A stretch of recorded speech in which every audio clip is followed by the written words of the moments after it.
بەشی سێیەم هەڵسانەوەی وڵاتێکی بارکەوتوو داڕماو.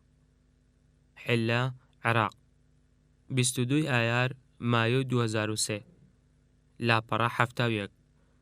بلدۆزەرێک چەند پێیەک لە خۆڵی ڕاماڵی، گۆڕێکی بە کۆمەڵی دەرخست، هێندەی گۆڕەپانێکی تۆپی پێدەبوو. وێڕە ئەوەی سەدان ژن و پیاوکاریان لە شوێنەکەدا دەکرد کە پڕ بوو لە تەپوتۆس، بەڵام دیمەنەکە ئارام دیار بوو، ئارامێکی نامۆ. پیاوان بە دەستەکانیان چاڵن هەڵدەکەن. ئەمە لە کاتێکدا ژنان کە زۆربیان عەبای ڕەشیان لە خۆیان ئاڵاند بوو، ئێسک و پرووسکەکانیان کۆما دەکردەوە و لە نایلۆنیانەوە دەپێچا. لە کاتێکی درەنگی ئەو بەیانەدا من و ڕایەن و سکۆت بە ئۆتۆمبیل کەوتینە ڕێ بە درێژایی ئەو ڕێگەی خێرایی کە پڕ بوو لە چاڵ.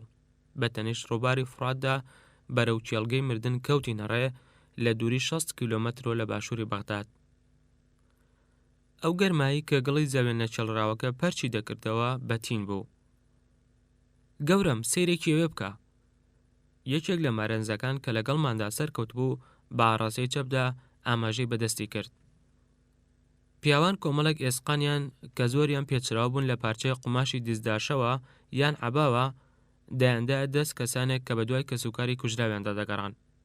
بێگومان هیچ گۆشتێک بەو ئێسقانانەوە نەمابوو، جگە لە تەڵەزمە دەمار و پێستی بەجێماو نەبێ پێیانەوە. بەڵام هێشتا بڕێکی سەرسامکەر لە قش لە نێوان ئێسقانە سپیەکاندا مابوونەوە.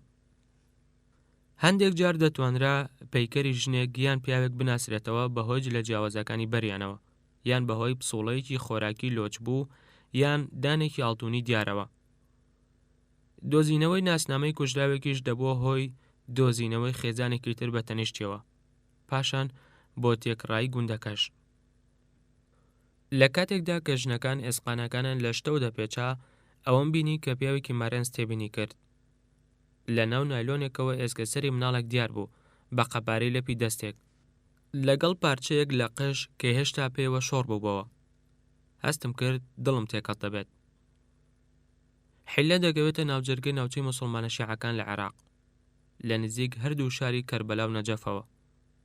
بە هەمان شێوەی ژمارەیەک لە شارۆچکە و گوندەکانی تری ناوچەکە لە کاتی یاخیبوونی شکست خواردوی شیعەکاندا لە دژی سەدام حوسێن لە ساڵی 1991 حیلە زۆری چەشت بوو بەدەست پیاوانی ڕژێمی بەعسەوە.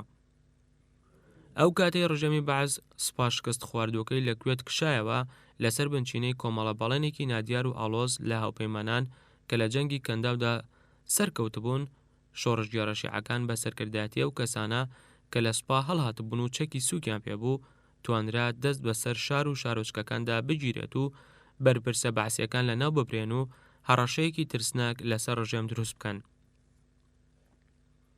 لە بەرامبەر ئەمەدا تۆڵەی سەدام خێرا و دڕندانە بوو. ئەو هێزانی سەر بە ڕژێم بوون، یەکەکانی پاسەوانی کۆماری کە سوننەکان و پێکاتە نیمچە سەربازیەکانی دەستگاکانی هەواڵگری هەژمونیان تیایدا هەبوو، دەستیان بەسەر باشووری عێراقدا گرتەوە. ئەوەی لە تەمەنی سەربازیدا بوو لە پیاوان نەفیکران و کوژران. هێلیکۆپتەرە سەربازیەکان هێرشیان کردە سەر گوندەکان و بە موشک بۆمبارانیان کردن. ژن و پیا و مناڵەکانیشیان خستە ناو ئۆتۆمبیلی گەورە و بردیانن بۆ شوێنی دوورەدەست و دابڕاوی وەک ئەم شوێنە. لەوێ دەستدرێژی گولیان لێکردن و تەرمەکانیان بە کۆمەڵ کرد بەژێر خاکەوە. وتم ئەوە هاوشێوەی ئانیسانس گروبنە لە کاتی هۆڵۆکۆستدا. سەربازێکی مارێنزی لاو بێەوەی تێبگات لەوەی وتم، وتی بەڵێ گەورم. بۆم ڕوون کردەوە مەفرەزەی گەڕۆکی سەر بە هیتلەر بوون. سوپا و پۆلیس زیاتر لە ملیۆنێک کەسیان لە شوێنی کەنار و دابڕاوی وەک ئەم شوێنەدا کوشت. جوولەکە و قەرەج و زیندانیەکانی جەنگ و پیاوانی ئاینی کاسۆلێک مەزهەب بوون. کاتێک کە دەگەڕانەوە بۆ لای ئۆتۆمبیلەکەمان کە لە سێبەری هەندێک درەختی ئۆکالبۆتس داوەستا بوو، پیاوێک کە کراسێکی قوڕاوی نەخش چوارگۆشەی لەبەردا بوو ئاماژەی بۆ کردم و بردنی بۆ لای 5 کۆمەڵە ئێسک و پرووسکێک کە بە شێوەیەکی ڕێک و پێک خراببوونە ناو چارچەفەوە. ئاماژەی بۆ یەکێک لە کەللەسەرەکان کرد و فرمێسک بە کوڵمەکانیدا هاتە خوارەوە بە ئینگلیزیەکی تێکشکاوتی دایکم، خوشکەکەم و کچەکەم و کوڕەکەم. وەگەوەی بەڕەشاش تەقە بکات بە دەستەی گەیاندم سوپا کوشتنی. چاومان کەوت بە موختاری ناحیەکە. چەند وێنەیەکی فۆتۆگرافی نیشانداین کە تازە گیرابوون و دیمەنی پرۆسەکانی هەڵدانەوەی گۆڕە بە کۆمەڵەکانی نیشان دەدا لە حلە. وتی جەنابی باڵوێز، هیوادارم ئەم بەڵگەیە بەریت بۆ جاک شیراک. فەڕەنسیەکان ئەوان کە سەدامی قەسابیان لە دەسەڵاتدا هێشتەوە. وەک پێشنیارێک وتم لە بریۆی من ئەو وێنانە بەرم بۆ جاک شیرات، بۆچی تۆ پارێزگاری حلە بانگێشتی ناکەن بۆ ئەوی بۆ خۆی بێت و بە چاوی خۆی ئەو گۆڕە بە کۆمەڵانە ببینێت. ئەم کێڵگەی مردنە ڕوخساری ڕژێمی پێشوو بوو کە هێزەکانمان لە ماوەی 3 هەفتەدا بەزاندیان و شکستیان پێهێنا. لە کاتێکی دواتری و ڕۆژەدا لە شاری حللا بیرۆکەیەک هات بە خەیاڵمدا لەبارەی عێراقێکی نوێەوە، ئەویش ئەو کاتەی چاوم کەوت بە شێخ فرقەت قەزوینی، کەوا کەسێتیەکی زۆردار بوو، درێژیەکەی 193 سانتیمەتر دەبوو، بەڵام درێژتر دیار بوو بەهۆی لەسەرکردنی مێزەرێکی ڕەشەوە کە ئاماژێ بۆ ئەوەی بە بنەچەت دەچێتەوە سەر بنەماڵی محەممەد پێغەمبەر. لە کاتی ڕوخانی ڕژێمی سەدامدا ئەم شێخە مزگەوتێکی ئازاد کردبوو لە حللا کە سەدام بۆ پێهەڵدانی ناوی خۆی فەرمانی دابوو دروست بکرێت. قەزوینی لەبارەی خەونەکەیەوە سەبارەت بە مزگەوتەکە بە شێوەیەکی زۆر بڵیانە دەدوا لە نووسینگەکەیدا. ئێمەش بیبسی سارکراومان دەخواردەوە. ئەو بە شێوەیەکی شانۆگەریانە دەستی دەجوڵاند و وتی جەنابی باڵبەرز، من دەمەوێت لێرەدا زانکۆیەک دروست بکەم. داواش لە قوتابیان و مامەستا موسڵمان و مەسیحی و جوولەکەکان دەکەم لەم زانکۆیەدا ئەوە نیشان بدەن کە عێراقی نوێ دەگەڕێتەوە بۆ عێراقیەکان. شێخ سوپاسگوزاری خۆی دەربڕی بۆ ئەمریکیەکان کە عێراقیان لە دەستی سەدامی ستەمکار ڕزگار کرد. بۆ پێشەوە لار بەوە بەهۆی وروژانەوە چاوەکانی شەوقیان دەدایە و وتی من زۆر سەرسامم بە دیموکراسیەت، پێویستی عێراق ببێتە 53هەمین ویلایەتی ئەمریکا. هەست و سۆزەکانی ڕوون بوون، هەتا ئەگەرچی حسابەکانی هەندێک لێ شێوا بوون. لە خۆمم پرسی سەبارەت بەوەی خەونەکەی قەزوینی چی بەسەردێت، ئەو پەڕی خۆشحاڵیش دەبم لە دووهەمین ڕۆژمدا لە عێراق پاش 14 مانگی تر بۆ دەستکەوتنی وەڵامی ئەو پرسیارە جارێکی تر سەردانی شێخی قەزوینی بکەمەوە. دوای بەجێهێشتنی حلە پێمان گونجاو بوو سەردانی بابل بکەین، چونکە ڕێگەکەمان بە ناوچەکەیدا دەڕۆیشت. کاتێک لەژێر خۆری ئەو عەسرەدا ڕۆیشتین بۆ بینینی ئەو یەکچوونە شێواوانەی کە سەدام لەو شارە کۆنەدا دروستی کردبوون، هیچ بەڵگەیەکمان لەبارەی باخچە هەڵواسراوەکانەوە نەدۆزیەوە. کاتێک سێری ئەو دیوارە لە خشت دروستکرا و وێنە ڕەنگا و ڕەنگانەم دەکرد کە لەسەر کۆشکەکەی نەبوخۆزنەسر نەخشێنرا بوون کە سەر لە نوێ دروست کرابەوە، وتم وا دەردەکەوێت هاوشێوەی دیزنی وۆرلدی خۆرهەڵات بێت. لەوانەیە دیوارە بە خشت دروستکراوەکان جێگەی کارگەیەکی پۆڵای تیادا ببێتەوە. سەدام دوای ئەوەی لە 90ەکاندا سوپاکەی لە جەنگی کەنداودا تێکشکا، سەر لە نوێ کارکردنی لە بنیاتنانەوەی بابلدا چڕ کردەوە. وێڕای ناڕەزایی زانایانی شوێنەواری بیانیش ڕژێم لەسەر پاشماوە کۆنەکان و دوای ئەنجامدانی هەڵکۆڵینێکی بەپەلا بیناکەی بنیات نایەوە. لە کاتی ئەو پرۆسەیەشدا چەندین کاری دەستی و تابلۆ کە نووسینی بزماری لەسەر هەڵکۆڕرابوو داپۆشران و بوون بەژێرەوە. سەدام کۆشکێکی شەخسی تری لەسەر گردەکەی بەرامبەر دروست کردبوو کە دەکرا لەسەر و بیناجێگیر و ترسناکەکانەوە ببینرێت کە لە دەوروبەرمان قید کرابوونەوە. لە سەدەی حوتەمی پێش زایندا نەبوخۆزنەسەر ئەو ئیمپراتۆرەی چەندین پاشای ملکەچ کردبوو، بابلی بنیات نایە بۆ ئەوەی شکۆکۆنەکەی بۆ بجاراتەوە کە لە سەردەمی حاموڕابیدا درەوشابەوە. فەرمانی کردبوو ناوی لەسەر هەموو بەردێک هەڵبکەندرێت. ئێستاش وا ناوی سەدام حوسێن لەسەر سەدان هەزار لە بەرد هەڵکۆڵراوە کە ئەم بابلەی پێکێناوە. ئاماژەش بەوە کراوە کە ئەمە لە پێناو شکۆداری عێراقدا بنیاد نراوە.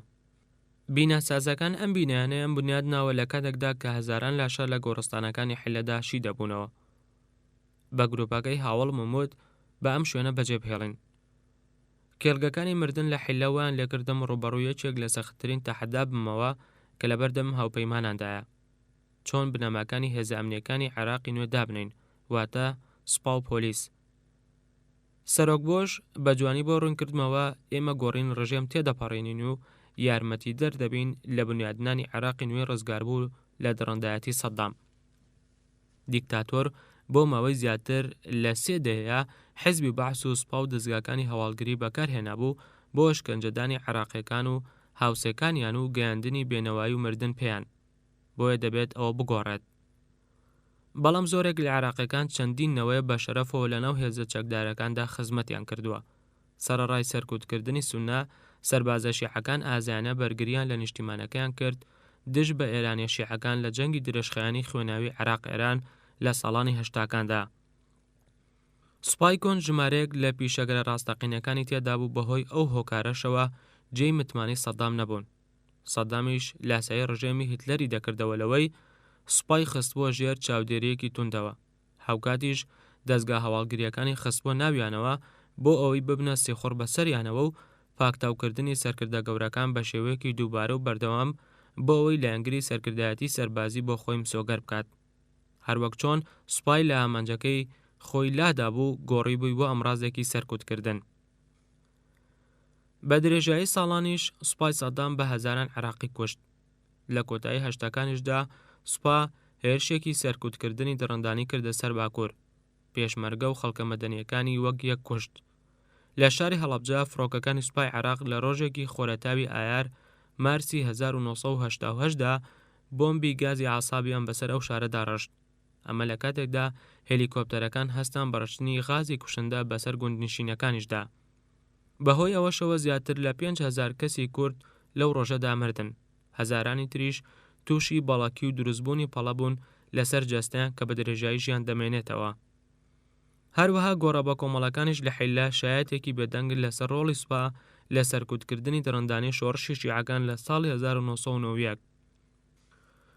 بەو شێوەیە سوپای سەدام بۆ ئەمڕازێک بەدەستی ڕژێمی دڕندا بۆ سەرکوتکردنی کوردەکان و شیعەکان. کاتێک گەیشتمە عێراق سوپا کۆنەکە لە زوو نەمابوو. کاتێکیش بە سەربازگیرا و عێراقیەکانیش ئاراستەی جەنگەکەیان بینی لە ساڵی 2003دا کە بە چه عەقەرێکدا دەڕوات سوپایان بەجێ هێشتووە و چوونەوە بۆ کێڵگەکان و بۆ لای خێزانەکانیان. ژەنەڕاڵ ئەبیزێد لە کۆبوونەوەیەکی ڤیدیۆییدا کە لە 7 نیسان ئەپڕێلدا ساز کرا بە وەرگرتن لە راپۆرتێکی ڕۆژنامەی نیویۆرک تایمزەوە بە پەرپرسە گەورەکانی ڕاگەیاند هیچ یەکەیەکی سەربازی عێراقی بە سەلامەتی نەماوەتەوە. لەبەرەوە و مەسەلەیەکی دیباسی لەوە ناکرێت کە ئایا ئەو هێزەی کە هەیە بەکاری بهێنین، بەڵکو پرسیارەکە وەیە ئایا لە سەرمانە وەگەوەی هەندێک لە ئەفسەر و هەواڵگرەکانی ئەمریکا دەیانوت هەوڵ بدەین ئەو یەکە کۆنانی سوپا بهێنینەوە بۆ بنیادنانی سوپای نوێ لەسەر شێوەی سوپا کۆنەکە. ئەمە لە کاتێکدا بیرۆکەی هێنانەوەی هێزەکەی پێشوو یان بەشێک لێی دش دەوەستێتەوە لەگەڵ سیاسەتی سەرەکیدا و دەبێتە کۆسب لە بەردەمیدا. بۆ یارمەتیدان لە چارەسەرکردنی ئەم گرفتانە من خۆشبەخت بووم بە بوونی واڵت سلۆکۆمپ لەگەڵمدا وەک گەورەی ڕاوێژکاران بۆ کاروباری بەرگری و ئاسایش. واڵت کە توێژەرێکی درەوشەوەی لە بەرنستۆن و پارێزەرێکی دەرچووی هارفۆردا بۆ ماوەی چەندین دێ لەگەڵ ئیداری دیموکراتەکاندا کاری کردووە لە مەسەلە استراتیژیە بەرزەکان و کێشەکانی سنووردانان بۆ خۆپڕچەکردن. نوێترین پۆستێکیش کە وەری گرتووە بریکاری وەزارەتی بەرگریە بۆ سیاسەتەکان لە سەردەمی سەرۆک بیل کلینتۆندا. بەهۆی ئەوەی دیموکراتیەکی میانڕەو بوو لە ناونیلان ئەوەی کە لە پارێزگارە نوێیەکان پارێزرابوو کەبوونەوە بە چەندین ڕاوێژکاری ڕامۆسفێلدەوە لکابوو، واڵت پراگماتیەکی بەرچاوڕوونی مێژووی فراوان و خاوەنتێڕوانینێکی جیهانی گشتگیر بوو. لە بەرایەکانی ئایار مایۆدا پێشەوەی بەرەو عێراق بکەوینە ڕێ، سلۆکۆمپ لەگەڵ گەورە بەرپرساندا لە پنتاگۆن کەوتە وتوێژەوە. لەوانەش پۆڵ وۆلفۆتس جێگری وەزیری بەرگری سەبارەت بەو دەرەنجامەی کە لە دوای توانەوەی سوپای سەدامەوە بەسەر سیاسەتدا دێت لە عێراق. ڕۆم بۆ عێراق پێویستی بە سوپا هەیە، ئێمەش پێویست بوو لەسەرمان شوێنێک بۆ ئەو سەربازە کۆنانە بدۆزینەوە لە کۆمەڵگەی عێراقیدا. بەڵام پرسیارەکە وەیە چۆن ئەم ئامانجە بهێنینە دی؟ لە نۆی ئایار مایوی 2003 ڕۆژێک پێشەوەی بەرەو عێراق بکەوینە ڕێ یادداشتێکم بۆ ڕامۆسفێلدی وەزیر نرد، نوسخەیەکیش بۆ وۆلفۆیتس و نووسینگەی سیاسەتەکان لە وەزارەتی بەرگری و پارێزەری گشتی. تیایدا وتوێژ و دەرەنجام یەکەمی ڕوون کرابەوە کە پێویستە لەسەرمان سوپای سەدام هەڵبوەشێنینەوە، هەروە دەستگاکانی ئاسایش و هەواڵگری. ئەمەش وەک دەستپێکێک بۆ ئەوەی دەستگایەکی ئەمنی عێراقی نوێ بنیاد بنین. هاوکات سەبارەت بەوە ڕەشنووسی فەرمانێکم هاوپێچ کرد لەگەڵ یادداشتەکەدا، بەڵام بە وەزیرم ڕاگەیاند من ڕەشنووسی فەرمانەکە لە کۆتایی هەفتەدا دەخەمە بەردەم سەرکردایەتی ناوەند و هەر گۆڕانکارێکی پێشنیارکراوتان بۆ دەنێرمەوە. لە شەوی دواتر پاش گەیشتنمان بۆ عێراق کاتێک کەشتنەی دەریای ئیلهامی بە هەندێک ساردیدا، کۆبوونەوەیەکی ترم لەگەڵ واڵت و کلای گرێدا سەبارەت بەم کێشەیە. کە چەند ڕۆژێک بوو و توێژمان لەبارەوە دەکرد. کاتێکیش بیرۆکەکە پەرەی ساند لەگەڵ بەرپرسانی پنتاگۆندا دەستمان کرد بە توێژەکان کە لە ناویشیاندا دۆگلاس فیبی بریکاری وەزارەتی بەرگری تیادا بوو. ئێستا کاتیەوە هاتووە هەندێک دەرەنجام بخەینە ڕوو بە شێوەیەک بتوانم ڕاستپاردەیەک بەرز بکەمەوە بۆ وەزیری بەرگری.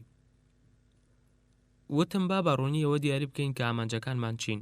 پێویستە قەناعەت بە عێراقیەکان بکەین کە ئەمە ڕێگە بەهاتنەوەی دەستگا داپڵۆسێنەرەکانی سەدام نادەین، حیزبی بەحەس یان دەستگاکانی هەواڵگری یان سوپای سەدام. ئێمە هێزەکانمان نەناردووە بۆ ئەو کەرتەی تری جیهان بۆ ئەوەی سەدام لابەرین و دیکتاتۆرێکی تر لە شوێنەکەیدا دابنین. لەبەرەوەی پێویستە لەسەرمان بنیادی ڕەگەزی وڵات و مێژوەکەی لەبەر چاو بگرین، کۆکردنەوەی سوپای عێراقی نوێژ ئاسان نابێت. پێویستە لە هەموو نەتەوەکان پێکات بێت، شیعە و کوردەکان و عەرەبە سوننەکان. بە دڵنیاییەوە ئەمە ڕەوشی سوپای سەدام نەبوو. زۆرینەی ئەفسەرەکانی لە عەرەبی سوننە بوون. زۆربەی هەرە زۆری پۆستە باڵاکانیش ئەوانە گرتبیان کە سەر بە سەدام بوون. ئەوەکەی تریش کە لە سوپای عێراقی دەمێنێتەوە لەو سەربازانە پێکات بوون کە زۆربەیان شیعە بوون، زۆربەشیان لە ڕێگەی دڕندانە و سوکایەتی پێکردنەوە لە ناو ڕیزەکانیدا هێڵڕابوونەوە. ئەو کەسەی لە سوپا هەڵدات نەک تەنها خۆی سزا دەدرا، بەڵکو هەروە خێزانەکەشی. لەبەرەوەش هیچ کەسێک بە خۆبەخشی خۆی نەدەگەڕایەوە بۆ سوپا تەنها کەمێک نەبێت لەیان. ئیدی تایبەتمەندی و باگراوندیان هەرچۆنێک بێت، لە ناویشیاندا هیچ یەکێک لە شیعەکان ناگەڕێنەوە. واڵوتی بۆ گێڕانەوەیان پێویستە لە ماڵەکانیان بیان هینینە دەرەوە. وەڵامم دایەوە بەڵام لە سەردەمی منانە. سلۆکۆم وتیشی دووبارە هێنانەوەی سوپاکۆنەکە لە باشترین ڕەوشدا هەوڵدانێک دەگەێنێت بۆ بنیادنانی چەندێکەیەکی نوێ کە ئەفسەرێکی سوننە سەرکردایەتی دەکات. پلەکانی تری خوارەوەش ئەو سوننانە پڕی دەکەنەوە کە سەر بە ئەفسەرە سوننەکانن. ڕەنگە گروپێکی تر لە فەرماندەکانی جەنگ و میلیشیاکان، هەتا ئەگەر هەندێک ئەفسەری سوننەمان بینیەوە کە ئێمە گومانێکمان نییە لەوەی سەرکردایەتیکردنی ئەو هێزانەیان پێ بسپێرین، ئەوە زۆربەی هەرە زۆری شیعە و کوردەکان لەم هەوڵەدا ئەوە دەبینەوە کە هاوپەیمانان دەیانەوێت بەبێ سەدامیەت بجارنەوە. کوردەکان لە دوای جەنگی یەکەمی کەندەوە بۆ ماوەی 12 ساڵ خاوەن جۆرێک لە فەرمانڕەوایەتی خۆی بوون کە هێزی ئاسمانی ئەمریکا لە هێزەکانی سەدامی دەپاراستن. لە کۆبوونەوەکانی یەکەمدا هەردوو سەرکردە کوردەکە جەلال تاڵەبانی و مەسعود بارزانی بۆیان ڕوون کردمەوە کوردەکان بە هیچ شێوەیەک ڕازی نابن بەوەی لە سوپای پێشووی عێراق یەکە سەربازیەکان پێک بهێنرێنەوە و پڕچەک بکرێنەوە. نەمانی وتمانی شیعەکان و سەرکردەکانیان بە سوپای کۆن زیاتر قوڵە. ئەوان بەو کوشتارگەیە بەبیرت دێنەوە کە سوپای سەدام لە دوای جەنگی کەندەوە ئەنجامیدا. هێشتا ژمارەیەک لە شیعەکان هەست بە تووڕەی دەکەن چونکە ئەمریکیەکان نهاتنە ناوە بۆ وەستاندنی ئەو کوشتارگەیە. لەگەڵەوەشدا سەرکردە شیعەکان لە ناویشیاندا ئایەتوڵای عوزما سیستانی هانی لایەنگرەکانیان داوە هەر لە ئازادکردنی عێراقەوە هاوکاری هاوپەیمانان بکەن. ناکرێت سەرکێشی بە لە دەستدانی ئەو هاوکاریانیانەوە بکەین. هاوکات هەندێک ئاستەنگی کرداریش هەبوو لە هێنانەوەی سوپا کۆنەکەدا. سوپا پێویستی بە بنکە و بارەگا و کەرەستەی سەربازی هەیە، بەڵام لە دوای ڕوخانی ڕەژێمەوە هەموو بنکە و بارەگا و مەخفەرەکان وێران کران و نەک تەنها دامەڵڕان لە هەموو چەک و جبەخانەکان کە دەکرێت بەکار بێنرێن، بەڵکو تەنانەت تەل و وار و داروبەدیشان بەسەرێکەوە نێشتن. کلای وتی هیچ یەکەیەک یان مەخفەر و بارەگایەک بە سەلامەتی نەماوەتەوە، لەبەرەوە مەسەلەکە تەنها بە زیندووکردنەوەی هەندێک کەتیبەی کۆنەوە نەماوەتەوە، هەتا ئەگەر ڕێگەیەکی شماندۆزیەوە بۆ هێنانەوەی هەندێک لە یەکە سونیەکان ئەوە شوێنێک نییە بۆیان. ناتوانرێت ڕێوشۆنی نیە و تفاق بۆ سوپایەکی کۆن فەراهەم بکرێت کە بنیاد نراوەتەوە بە ماوەیەکی زەمانی کورتتر لەوەی ئەگەر بۆ سوپایەکی تەواو نوێ بنیاد بنرایە. واڵت ئاماژەی بەوە کرد هەندێک کەس وای دەبێنن کە جێڕانەوەی هەندێک لە ئەفسەرە سوننەکان دوای پشکنینیان بە وردی لەوانەیە هانی ئەفسەرەکانی پێشوو بدات بۆ ئەوی پشتیوانی لە هاوپەیمانان بکەن. بەڵام ئەم وتەیە وەک واڵت پێی وابوو ئەو گرفتە فەرامۆش دەکات کە ئەو ژمارە زۆرە لە گەورە ئەفسەران نوێنەرایەتی دەکەن لە سوپای سەدامدا. سەر و 400,000 سەرباز هەیە کە شیعەکان زۆرینی ئەمانە پێک دێنن. 600,000 لە ئەفسەرانیش کە زۆربەی زۆریان لە سوننن.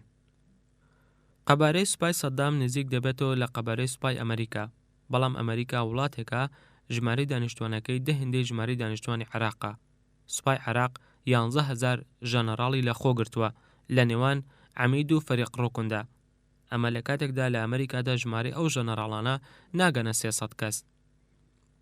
هەتا ئەگەر ئاستەنگ و ناڕەزایەتی سیاسیەکانیشمان فرامۆش کرد سەبارەت بە هێزێکی پێکاتوو لە هەموو سوننا، هەروەها توانیمان گرفتەکانی کەرەستە و بنکە سەربازیمان بە شێوەک لە شێوەکان تێپەڕاند، ئەوە ناتوانین پۆستی سەرکردایەتی بدەینە زیاتر لە ڕێژەیەکی سەدی بچووک لە ڕیزی ئەفسەرە پێشینەکاندا.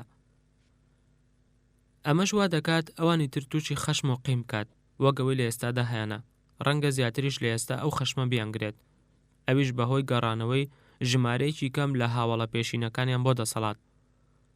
دوای گەیشتنم بۆ بەغدا بە هەردوو ژەنەراڵ ئەبیزەیت و ماکریمانم ڕاگەیاند کە سەرۆک سوپایەکی عێراقی وای دەوێت کە ئاسایشی نیشتیمانی بپارێزێت، بەڵام بڕیار لەسەر هێزێکی گەورە نادەین کە سیفەتی نوێنەرایەتی تیادا نەبێت و هاوڵاتی عێراقیەکان سەرکوت بکات و هەڕەشە لە دراوسەکانی بکات.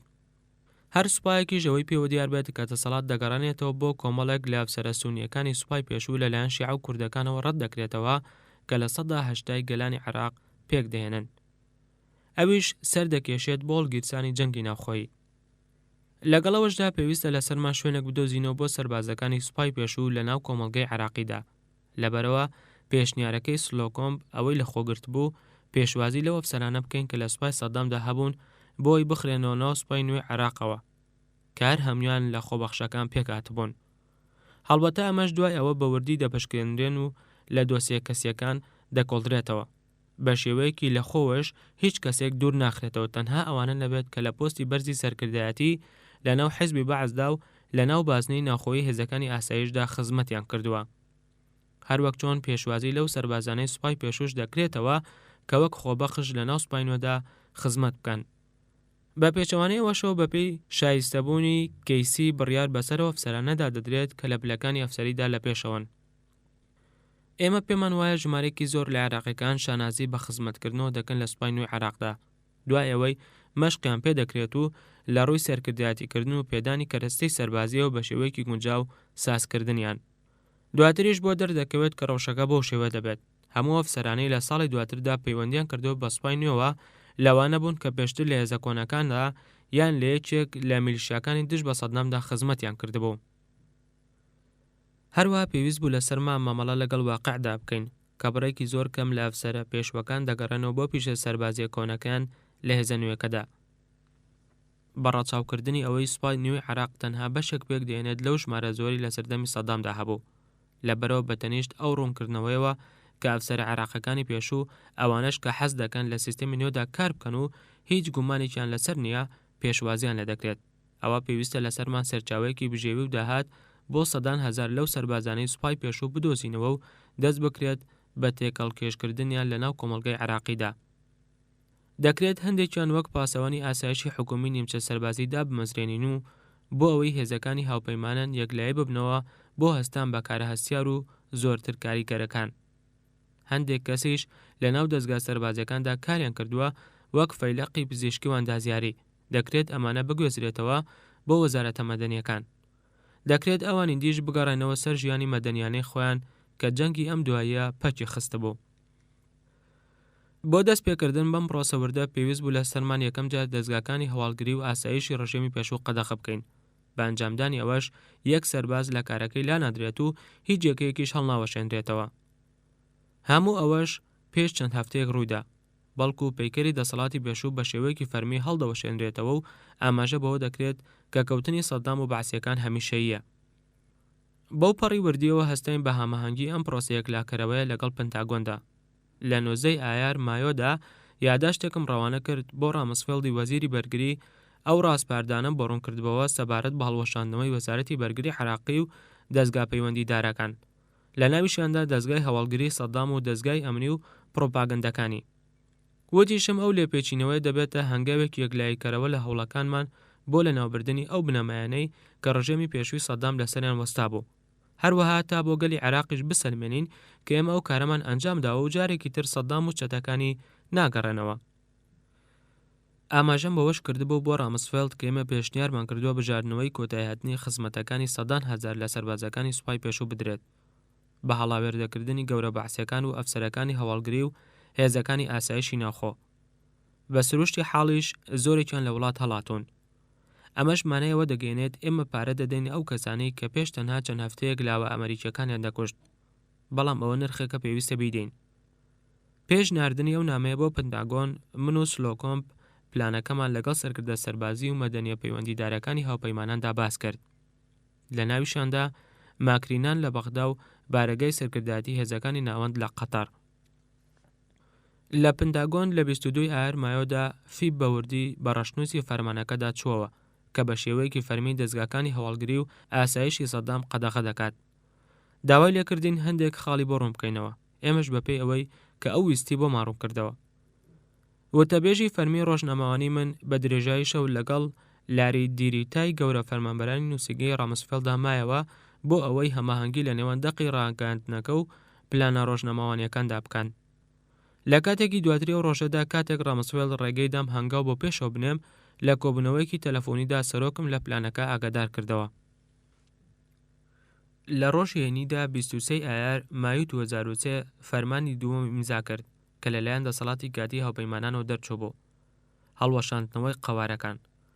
ئەو قەوارانەش وەزارەتی بەرگری و هەموو وەزارەتە پەیوەندیدارەکان بە ئاسایشی نیشتیمانی و هەموو تەشکیلاتە سەربازیەکانی دەگرتەوە، لە ناویشاندا پاسەوانانی کۆماری و پاسەوانانی تایبەتی کۆماری و حیزبی بەعس و گیانبەخشەکانی سەدام.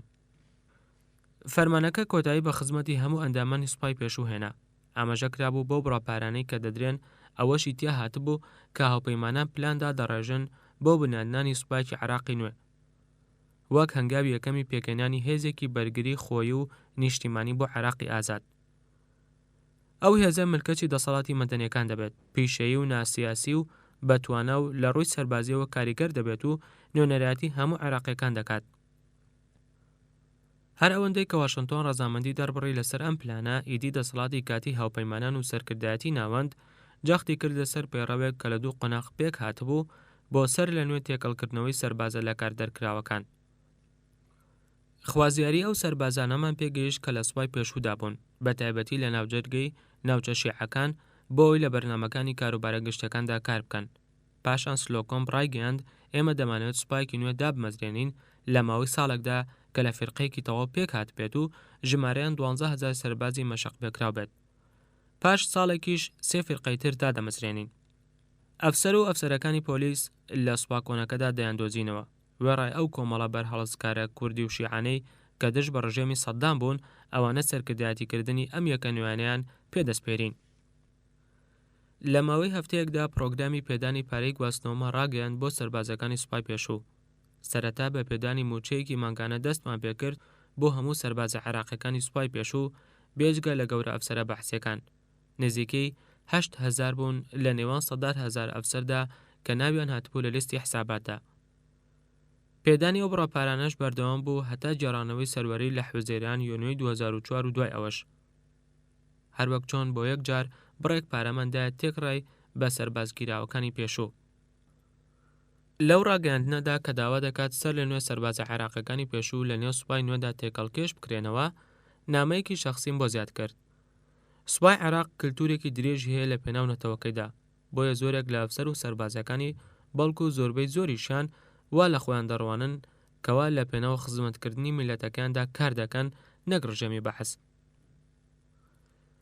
ئێمە هەردەم وتومانە سەربازەکانی سوپای پێشوو بە هەڵاوێردەکردنی ئەوانەی بە قوڵی چوونەتە ناو ڕژێمی بەحثەوە بەشێکی جانەبەوە لە ئایندەی عێراق پێک دێنن. وشەکان گەشتبینانە بوون. عێراق کۆمەڵگەیەکە بەتوندی بەدەست برین و نیگەرانیەوە دەناڵێنێت، لەبەرەوە مەشق پێکردنەکە ماوەیەکی درێژتری ویست، دەرکەوت کە زەحمەترە لەوەی چاوەڕوان دەکرا. بەعسیەکان عێراقیان گۆڕی بۆ کۆمەڵگەیەکی لادراو، یان وەک خەواریجەکانی عێراقی سەردەمی ئەمەویەکان، وەرگێڕی کوردی، کورد و شیعە ڕاوەدوونرا و سەرکوت کرابوون تیایدا. مرۆڤ خۆی بە خۆشبەخت دەزانی ئەگەر دەستگا هەواڵگریەکانی سەدام هەڵیان بکوتایەتە سەر ماڵی دراوسێکەی و ئەمیان ببواردایە. لە ڕابردووشدا خۆلادان لە سێدارەدان وەک سەرکەوتنێکی بچووکی ڕۆژانە دادەنرا بۆ زۆرێک لە کوردەکان، و ئێستاش داوا لەو کەسانە دەکەین جلی سەربازی بۆ وڵاتەکان لەبەر بکەن و شانبەشانی یەک بەرگری لە نیشتیمان بکەن. لەگەڵەوەشدا ئەوە تاکە خیارێک بوو لە بەردەمماندا. دوای چەند مانگێک ئەو کاتەی خۆم ئامادە دەکرد بۆ بەجێهێشتنی عێراق، سەرکردەی کوردی جەلال تاڵەبانی پێی ڕاگەیاندم فەرمانی پێشوو بۆ هەڵوەشاندنەوەی سوپای کۆن باشترین بڕیارێک بوو کە هاوپەیمانان بە درێژایی 14 مانگ لە عێراق وەریان گرت بێت. دوا بە دوای دەرکردنی فەرمانەکە سەردانی سەید عەبدولعەزیز حەکیم کرد کە یەکێک بوو لە سەرکردەکانی ئەنجومەنی باڵای شۆڕشی ئیسلامی لە عێراق. بە هیوا بووین هەندێک لە ئەندامەکانی میلیشای فەیلەقی بەدری سەر بەو حیزبە کە ژمارەیان 10,000 پیاو بوو بخەینە ناو سوپای نوێی عێراقەوە. حەکیم کەسێکی لاوازی ڕژدار بوو، تەمەنی لە سەرەتای پەنجاکاندا بوو، بەناوبانگ نەبوو لە نێوان هاوڵەکانیدا لە ناو گروپە حەوت ئەندامەکەدا. باوکی ئایەتوڵایەکی گەورەی شیعەکان بوو لە عێراق تا ساڵی 1970 کۆچی دوای کرد. برای ئایەتوڵا سەید محەممەد باقر ئەلحەکیمە کە یەکێکە لە دیارترین سەرکردە شیعەکان لە وڵاتدا و سەرکردەی فەرمی ئەنجومەنی باڵای شۆڕشی ئیسلامیە. سەدام بە درێژایی ساڵانی پێشوو لە کۆی 9 برای 8یانی کوشتە بوو. لەبەرەوە حەکیم لە ناوەندە شیعەکاندا ڕێزی لێدەگیرە، لەگەڵەوەشدا 20 ساڵی لە ئێران بەسەر بردبوو. بەڵام سەرکردەکانی ئەنجومەنی باڵای شۆڕشی ئیسلامی لە عێراق لەناو حیزبە عێراقیەکاندا بە زەحمەتی مامەڵەکردن لەگەڵیاندا ناسراون. ئەوان شارەزای یاریکردنن لەسەر لێواری کەندەڵان. هەمیشە و هەتا دووهەمین سات لەسەر هەڕەشەکانی خۆیان دەمێننەوە. ئەم شێوازەش لە میانەی مانگەکانی داهاتوودا بە زۆری دەبینینەوە. ئەو کە لە نزیکە و لە ڕێگەی چاویلکە ڕەنگە و ڕەنگەکەیەوە تێی دەڕوانی وتی جەنابی باڵوێز پێم بڵێ تۆ دەڵێیت ئەفسەرە عێراقیەکان سەرکردایەتی کەتیبەکانی ئەو سوپانوێ دەکەن؟ ئەو ئەفسەرانە کێ دەبن؟ لە وەڵامدا نازنەوە عەرەبیەکەیم بەکاری هێنا و پێم وت ئەی سەید بەڵێنت پێ دەدەم سەرکردەی یەکەمین کەتیبە شیعە بێت. هاوپەیمانانیش ئەو بەڵێنیان بردە سەر. دوای تێپەڕبوونی چەند ڕۆژێک بەسەر ئیمزاکردنی فەرمانەکەدا سەبارەت بە دەستگا ئەمنیەکانی پێشوو سەردانی مەسعود بارزانیم کرد لە ماڵە شاخاویەکەی لە نزیک سەلاحەدین لە کوردستان کە خاوەن فەرمانڕەوایەتێکی خۆییە. بارزانی خێزان و هۆزەکەی بۆ ماوەی چەندین دێ بەدەست هێزە بەعسیەکان و ناڵاندویانە لای شوێنی نیشتنەوەی هێلیکۆپتەرەکە لەسەر چیایەک کە چەند کیلۆمەترێک لە ماڵەکەیەوە دوور بوو.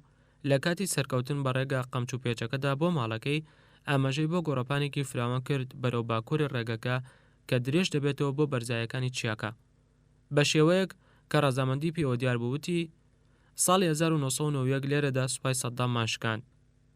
نەمان دەتوانی لە دۆڵەکەدا تانکەکانی جۆری T-72 ڕێ پێ بگرین، بەڵام کاتێک کە سەرکەوتن بۆ ئێرە تێک ماشکاندن. جەنگاوەرە چیایە سەختەکە دەستی جوڵان بۆ ئاماژەدان بۆ لاپاڵە چیایەتیژەکان کە هەندێکیان تا ئێستا شوێنەواری بەفری زستانیان پێوەماوە. چەندین سەدەیە ئەوێ هەوار و مەنزڵگەی گەلەکەیەتی دەکرا شانازیکردنی بۆ دیمەنە سروشتیەوە هەست پێ بکەیت. بارزانی کە هێشتا لە گۆڕەپانەکانی جەنگی دەڕوانی دەستی گرتموتی پیرۆزبایت لە دەکەم سەبارەت بە قەدەخەکردنی فەرمی سوپای سەدام. ئەوەی ئەنجام داوە کارێکی نایەبە. ئەوە دەسەلمێنێت هاوپەیمانان سوورن لەسەر بنیادنانی عێراقێکی نوێ و یەکگرتوو. وتم تۆ دەرزانیت هەندێک کەس هانیان دەداین بۆ ئەوەی نوسخەیەکی بچووکراوی سوپاکەی سەدام پێک بێنینەوە. بارزانی وتی دەکراو ببێتە هەڵەیەکی گەورە. ئێمە وەک کوردەکان لە عێراق جیابووینەوە، هەر لە سەرتاوە لە دژی سوپای سەدام جەنگاین. ئێستا ئێمە 12 ساڵە فەرمانڕەوایی خۆمان هەیە. ئەگەر جارێکی تر بەعسیەکان بگەڕێنەوە ئەوە جەنگێکی ناوخۆیی هەڵدەگیرسێت. ئێستا ئاماژەم بۆ زنجیرێک لە چیاکان کرد. ئاماژەم کرد بۆ خۆراوە وتم سووریا و تورکیا و ئێران لێرەش لە عێراق هەموو وڵاتانە کوردیان تیادایە. ئەو جەنگە ناوخۆییە سەر دەکێشێت بۆ جەنگێکی هەرێمی. بارزانی سەرتەخەنێکی کردووتی بەڵام ئێمە ئێستا دوور کەوتونەتەوە لەو کارە ساتە. بە عەرەبی وەڵاممدایەوە ئینشاء ئەڵڵا. کاتژمێر 2:30 ڕۆژی 26 ئایار مایۆ پێشوازیم لە یەکەم شاندەکانی کۆنگرێس کرد. ئەم شاندە بە سەرکردایەتی دنگتان هێنری ئەندامی کۆنگرێس بوو. ئەندام پەرلەمانێکی کۆماریە لە کالیفۆرنیا و سەرۆکی لیژنەی هێزە سەربازیەکانە لە ئەنجومەنی نوێنەران. لەو بەیانیە گەرم و تەپ و تۆزاویەدا لە بەغداد شێوازێکمان دامەزران بۆ دانیشتنەکانی حاڵێ بوون کە لە ساڵی دواتردا پەیڕەومان کرد. بەهۆی هۆکاری ئەمنیەوە پنتاگۆن بڕیاری دابوو هیچ ئەندامێکی کۆنگرێس شەو لە بەغداد نەمێنێتەوە.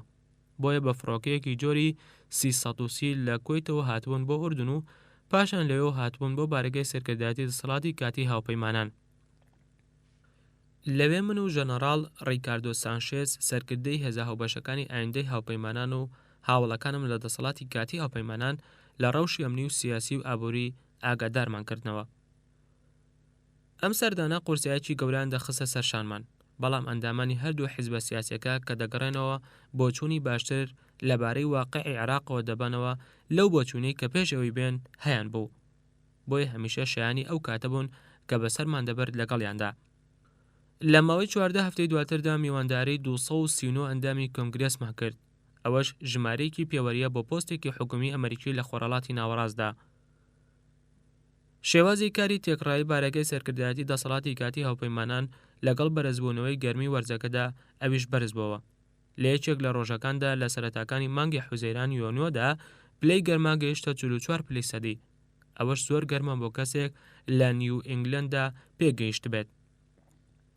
مێزێکی مەڕمەڕی زۆر نزم هەژمون بەسەر ژوورەکەدا دەکات کە بەرزیەکەی هێندەی مێزێکی قاوەیە، بەڵام تیرەکەی ڕەنگە 2 مەتر بێت.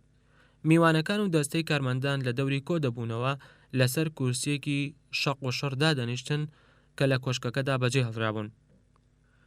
ئەو کاتە کە ڕاوێژکارەکانمان لە گرفتە ئابوووریە زۆرەکانی عێراق ئاگاداریان دەکردمەوە بە شێوەیەکی بلەبەندی کۆمەڵێک لە نەخشە و هێڵکاری بەیانیم کۆ کردەوە. نەخشەیەک کە هەموو کێڵگە نەوتیەکان و بۆریەکانی نەوت و سوتەمەنی دەخستە ڕوو، هەروەها هێڵکاریەکی هەموو تۆڕەکانی کارەبا، نەخشەیەک بۆ سیستەمی هەڵەکانی ئاسن، کۆمەڵە نەخشەیەکی تر کە ناوچە کشت و کاڵێ سەرەکیەکانی عێراقی نیشان دەدا. زۆرجار لە ناو کۆمەڵە نەخشە و هێڵکاریانەدا شتێکم دەدۆزیەوە بۆ ئەوی لە ڕێگەیەوە خاڵک بۆ میوانی عێراقیەکان یان ئەندامێکی کۆنگرێس یان دەستەیەکی کارمەندەکانی لای خۆم ڕوون بکەمەوە. لە یەکەم کارە بەرایەکانماندا دەستکردنەوە بۆ بە بەرهەمهێنانی نەوتی خاو و سوتەمەنی، بەڵام ئەوە تەحەدایەکی قورسی بەسەرماندا دەسەپاند. ژووری کۆنتڕۆڵکردنی پاڵەوگەکانی دۆرە لە ناوچەکانی عێراقدا ئەو پەنجەرە بچووکانی ژووری لە خوڕینی ساختەی وەبیردەیەنامەوە لە ناو کەشتی ئاسمانیەکەی زنجیرەی تەلەڤیزیۆنی فلاش گۆردۆن کە ئەو کات تازەلاو بووم سێرم دەکرد. دەستکەکانی شپێکردن و ئامێرەکانی پێوانەی هەڵمی و قۆڵەکانی بادانی دەستی. ئەم ژوورە خنکێنەرە ئەو تەحەدە ئابووریە قورسانە بەرجەستە دەکات کە ڕووبەڕوویان دەبینەوە. بەڕێوەبەرەکە کە ئەندازیارێکی بەتوانە و زمان شیرین بوو ناوی دەشەر خەشەب بوو، ئاماژەی بۆ دەرەوەی پەنجەرە شکاوەکە کرد بەرەو برجەکانی دڵۆپاندن و بۆریەکانی پاڵەوگەکە وتی ئەمریکیەکان لە ساڵی 1955دا ئەم پاڵەوگەیان بنیاتناوە لە سەردەمی پاشایەتیدا. دەتوانم بڵێم هیچ شتێک نەگۆڕاوە، ڕەنگە چاکرابێتەوە بەڵام نەگۆڕاوە. 1955 نزیکەی 50 ساڵ فەرامۆشکردن. گاری فۆلگەر کە یەکێک بوو لە ڕاوێژکارەکانی وەزارەتی نەوت لە دەسەڵاتی کاتی هاوپەیمانان ئەوەی کە خەشەبوتی ئەم ڕوونی کردەوەتی بە شێوەیەکی یاسایی پێویستە توانای پاڵاوتن بە بەردەوامی بەرز بکرێتەوە بۆ ئەوی لە بەرهەمهێناندا پێش بکەوێت. بەڵام بەحسیەکان تەنها بۆ کاتی پێویست نەبێت و بەرهێنانیان ئەنجام نەداوە، واتە هەر لە خۆماڵیکردنی نەوتی عێراقەوە هەتا ئێستا هیچ وەبەرهێنانێک ئەنجام نەدراوە. پاڵاوگەکان کەمتر لە وزەی خۆیان و زۆر کەمتر لە خواست کاریان دەکرد. ئەمەش ڕاوەی ئەومان بۆ دەکات کە ئەمڕۆ دەیبینین لە بەرهەمەکانی پاڵاوتن، بەنزین و گاز و کیرۆسین. کارکردنی بەردەوامی ئەم ئامێرانەش بۆ چەندین دەیە دوای کۆتایی هاتنی تەمەنی بەسوودی خۆیان ئاماژەیەکە لەسەر کارامەیی ئەندازەیە و هەڵاوێردەیی خەشەب و ئەو کرێکارە عێراقیانەی لەگەڵیدا کاریان دەکرد. ئەوان زیاتر لە کارامەیی هونەری خاوەن لێهاتوویەکی تریش بوون.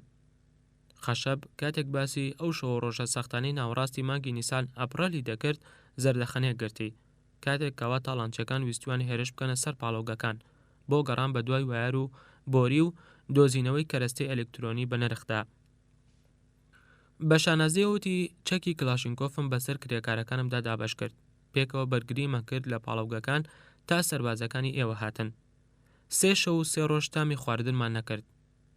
گاری ڕوونی کردەوە کاتێک کەتیبەی 101 گەڕۆک پاراستنی ئەم پاڵەوگانەیان پێش پێردرا بینیان پاڵەوگەکان سەلامەتن. بە خەشە بموت تۆ پیاوێکی ئازایت، بەڵام ئێمە پێویستمان بە زیاتر لەم ئازایەتێ سەرسەختانەیە. پیشەسازی نەوت وەک خوێنی ئابووری عێراق وایە، ئابووریش دەمرێت ئەگەر نەوت دەرنەهێنرێت. عێراق خاوەنی دووەم مەزنترین یەدەکی نەوتی لێ دڵنیابوونەوەی لە جیهاندا، نزیکەی 112 ملیار بەرمیل، بەڵام لە کاتی حکمی سەدامدا پیشەسازی نەوت وەک هەموو پیشەسازیەکانی تر بەهۆی دابەزینی وەبەرهێنانی یەکبینەوە ناڵاندی. ئەو پەڕی وەبەرهێنان گەیشتە نزیکەی 5.2 ملیۆن بەرمیل لە ڕۆژێکدا پێش دەستپێکردنی جەنگ. کاتی ڕزگارکردنیش بە شێوەیەکی بنەڕەتی بەرهەمێنان وەستا. ئەوەش دەگەڕێتەوە بۆ ئەوە کە کرێکارەکان دەترسان لەوەی بچن بۆ سەر کارەکانیان. کاتێک من گەیشتم عێراق هیچ بڕێک لە نەوتی هەناردە نەدەکرد. ئەمەش ئەوە دەگەێنێت ئەو وڵاتەی کە دەبێت من بیبەم بەڕێوە گرفتی لە لەمبوونی داهاتەکاندا هەیە، نەک خەرجیەکان. شوێنی پیشەسازی تر هەبوون کە فۆتابوون، وەک لەو سەردانە پێشوەختەمدا بۆ کارگەی چنینی حلە بۆم دەرکەوت. ئەوەش بەهۆی خراپی کارگێڕی ڕژێمی سەدام و کەمی وە بەرهێنانەکان و تیۆری ئابووری سۆشیالیستی ناکرداریەوە بوو. قماشە چنراوەکان جۆری خراپ و بێکەڵک بوون. پەڕەسێلکە بەنێو پەنجەرە شکاوەکاندا هاتوچۆیان دەکرد بۆ ناوژووری ڕستنەکان بۆی بە پەنای پایەکانەوە هێلانەی قوڕین دروست بکەن. بەڕێوەبەرەکە پۆزشی هێنا وتی تەنە هەندێک چیکەنی شیکردنەوەی لۆکۆ و ئامێری ڕستن و چنینمان هەیە. یەکێک لەو تابلوانەی کە لەسەر یەکێک لە چیکەنەکان داگوترابوو ئەوەی دەردەخست کە لە شەفێڵدی بەریتانیا لە ساڵی 1963 دروست کراوە. هەروەها دیار بوو زۆربەی ئامێرەکان بەهۆی لە حیمکردنەوە یان لکاندنی پلێت پێیانەوە بە بڕخود چاکرابوونەوە. بەڵام ئامێرە کۆنەکان گرفتە مەترسیدارەکە نەبوو لە کارگەکەدا، بەڵکو ئەوە بوو کە ئەوەی کارگەکە بەرهەمی دەهێنێت کەس نایەوێت. بەڕێوەبەرەکە ڕوونی کردەوە ئێمە قماشێکی لۆکەی سپی ئاستنسم و مامناوەند بەرهەم دێنین، بەڵام خەڵک پۆلیستەری بریقەداریان دەوێت بۆ تەنورە و عەزیزی و چاکەت و کراس و دەسماڵ. پرسییم ئایا ناتوانیت پۆلیستەر بکڕیت؟ پیاوەکە شانی هەڵتەکاند. پێش چەند ساڵێک ئەوەمان کرد. سەرکەوتوو بووین لە فرۆشتنی بەرهەمەکەماندا، بەڵام حکوومەت فەرمانی نوێی دەرکرد. وەزارەتی پیشەسازی خاوەنکارگەی ناچار کردبوو کە قماشی لۆکە بەرهەم هێنێت. ئەمەش دەگەڕێتەوە بۆ ئەوە کە حکوومەتی بەعەس پرۆژەیەکی لۆکەی لە باکوور بنیاد نابوو، بەڵام دواتر ئەو لۆکەی بەرهەم هاتبوو جۆرەکەی خراپ بوو. بە شوێنکەوتنی لۆژیکی سۆشیالیستی کاولکەر کارگەی ڕستن و چنینی حلە ناچار کرابوو ئەو جۆرە لۆکەیە بە نرخێ بکڕێتەوە بەرزتر لە نرخی جیهانی. هەروەها داوای لێکرابوو پێشەکی بەشی 3 ساڵ لە لۆکە بکڕێت. لەبەرەوە کارگەکە کەوتبە ناو کارێکی هەڵەوە و کەوتبە ژێرباری قەرزێکی زۆری بانکی دەوڵەتەوە کە داوای لێکرابوو قەرزێک پێشکەش بکات کە ناتوانرێت بدرێتەوە.